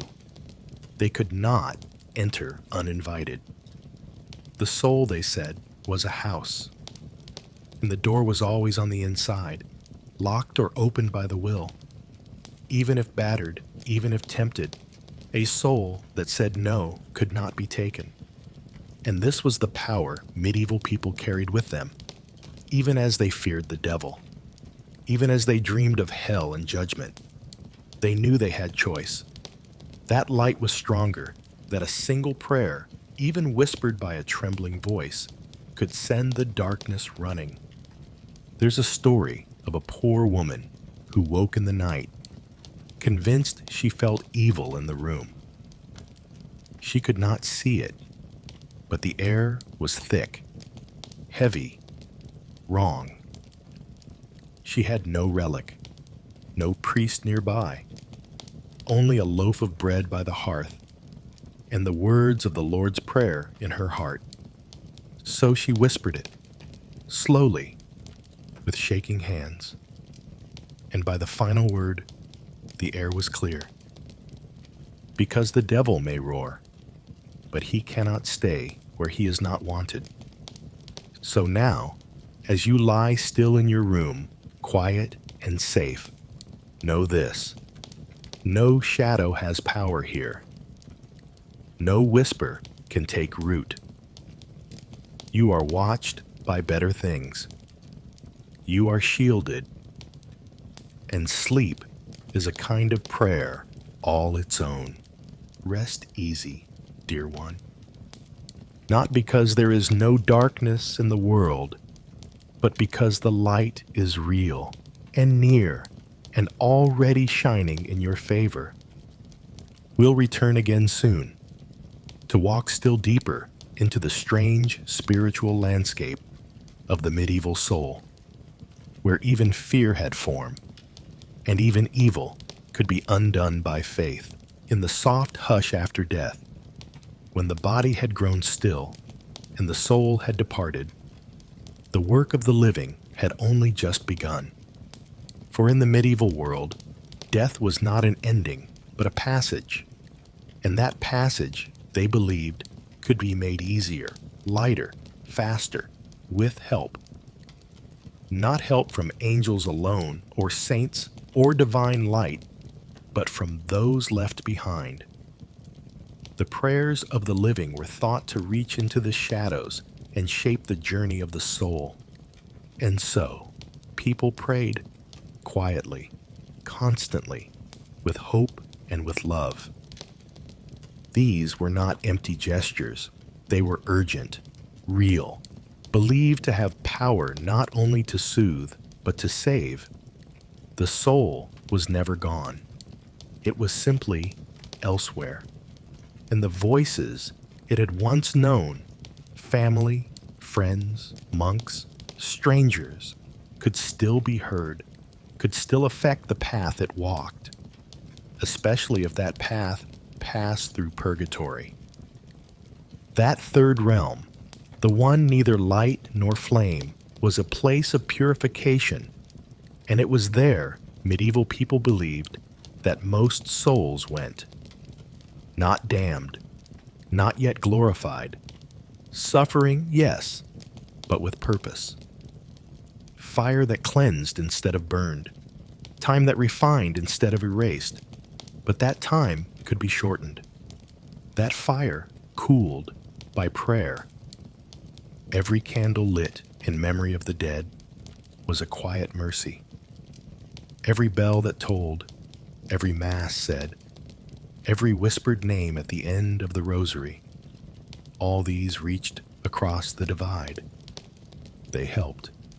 They mattered. And the soul, wherever it lingered, might feel relief. Masses for the dead were especially sacred. Families paid for them, even if it meant giving up their bread. Monasteries held long lists of names to be read aloud during the liturgy, names spoken again and again across years, sometimes centuries. These weren't just recitations. They were calls. And it was believed that when the name was spoken during the sacrifice of the Mass, heaven leaned closer, that the soul heard, that God remembered. Even kings left instructions in their wills to fund daily masses for the repose of my soul. Even the poor would ask, with their last breath, "Pray for me." It was not just tradition, it was trust. There were also special days devoted to this sacred task. All Souls Day, observed every November 2nd, was entirely devoted to prayer for the dead. Churches were filled with flickering lights. The names of the departed were read aloud in slow procession. Families gathered to pray at graves. Offerings were made. Bells rang slowly, echoing across fields and into the woods, calling out to the dead, "You are not forgotten." And in some places, people left food for the souls. Small loaves of bread, apples, bowls of milk. Not because the souls would eat them, not literally, but as a sign of remembrance. A gesture that said, "You are welcome here still. You are loved." There were even tales of souls appearing to ask for prayer. Not in terror, not in anger, but gently, with sorrow sometimes. A grandmother's voice in a dream, asking her granddaughter to say a mass. A stranger's face appearing beside the bed of a monk, whispering a name long forgotten.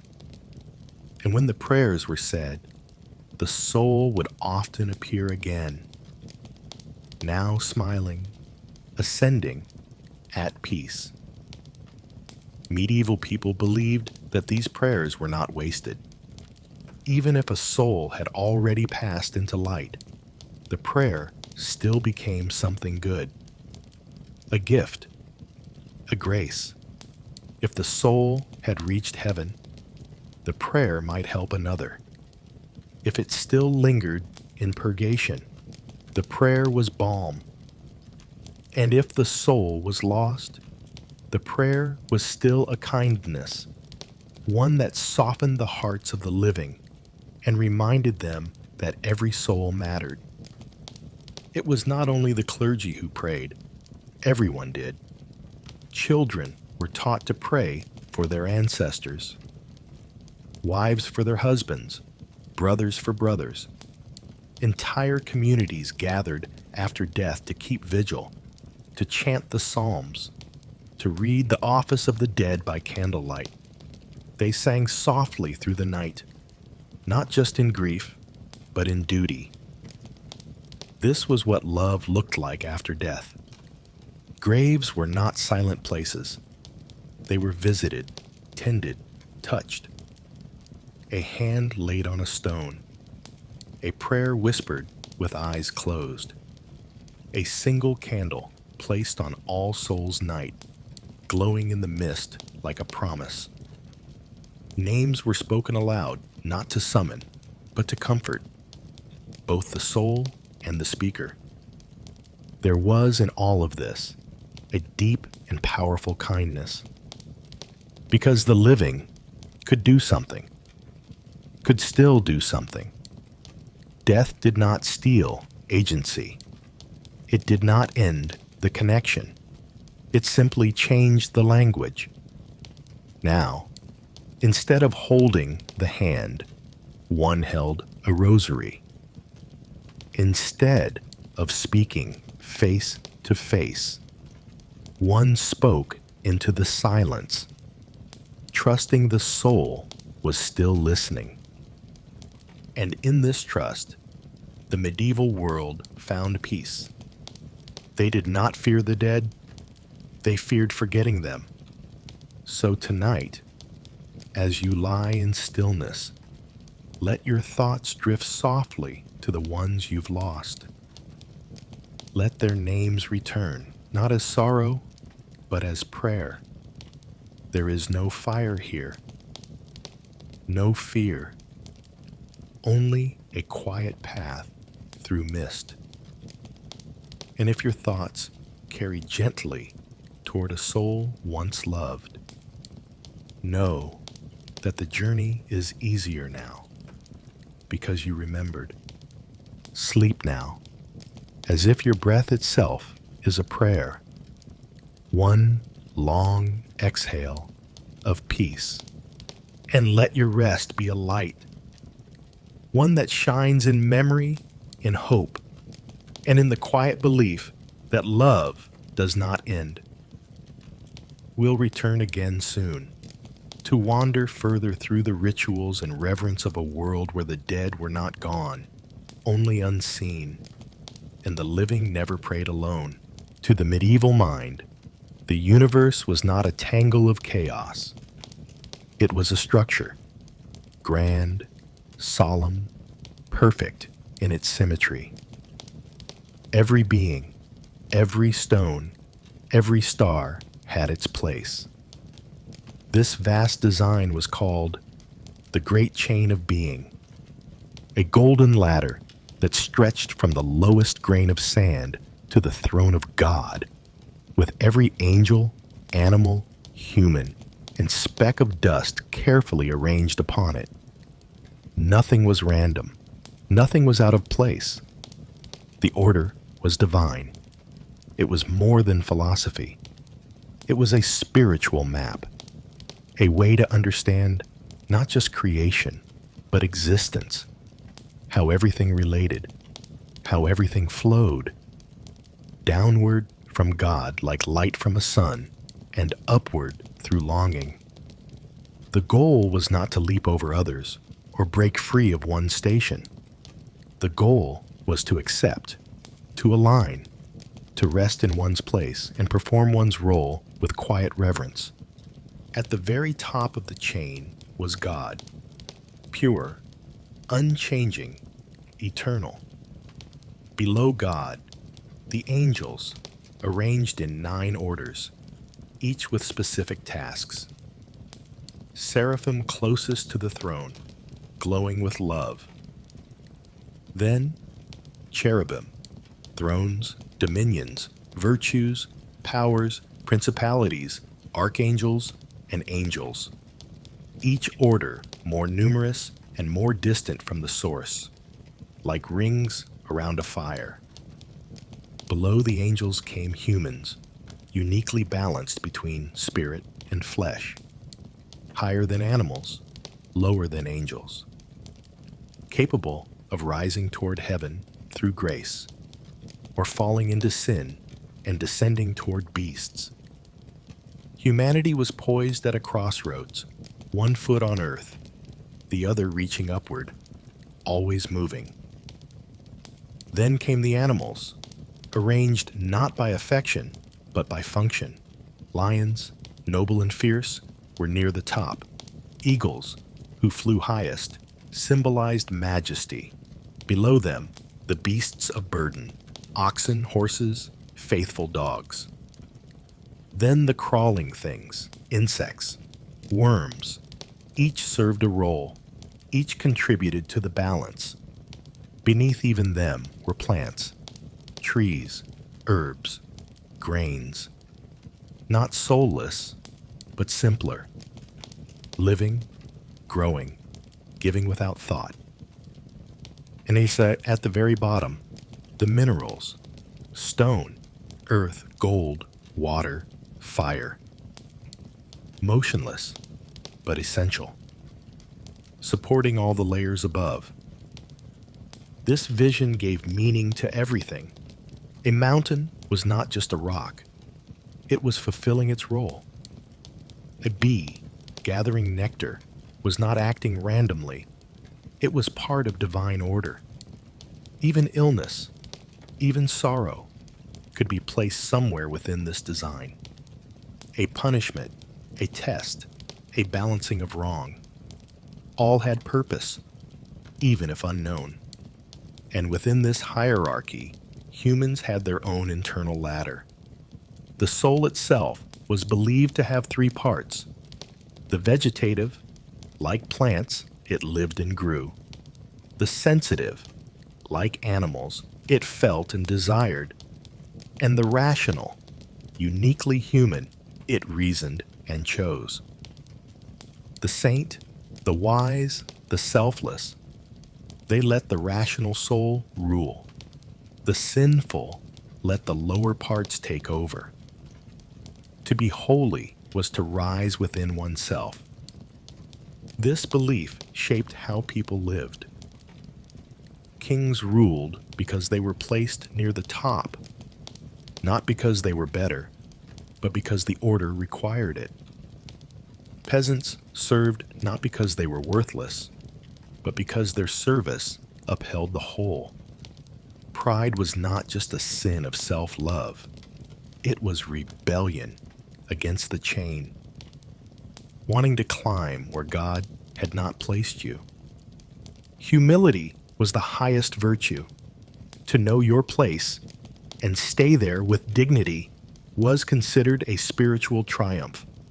Even angels, the brightest beings below God, fell because they refused their station.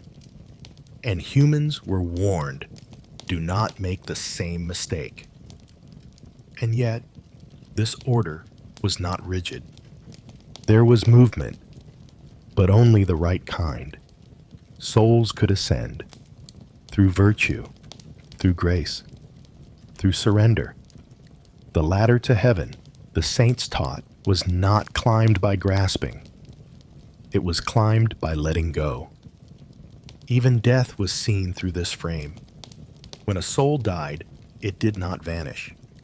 It rose or fell within the chain, toward angels or toward beasts. Judgment was a matter of position.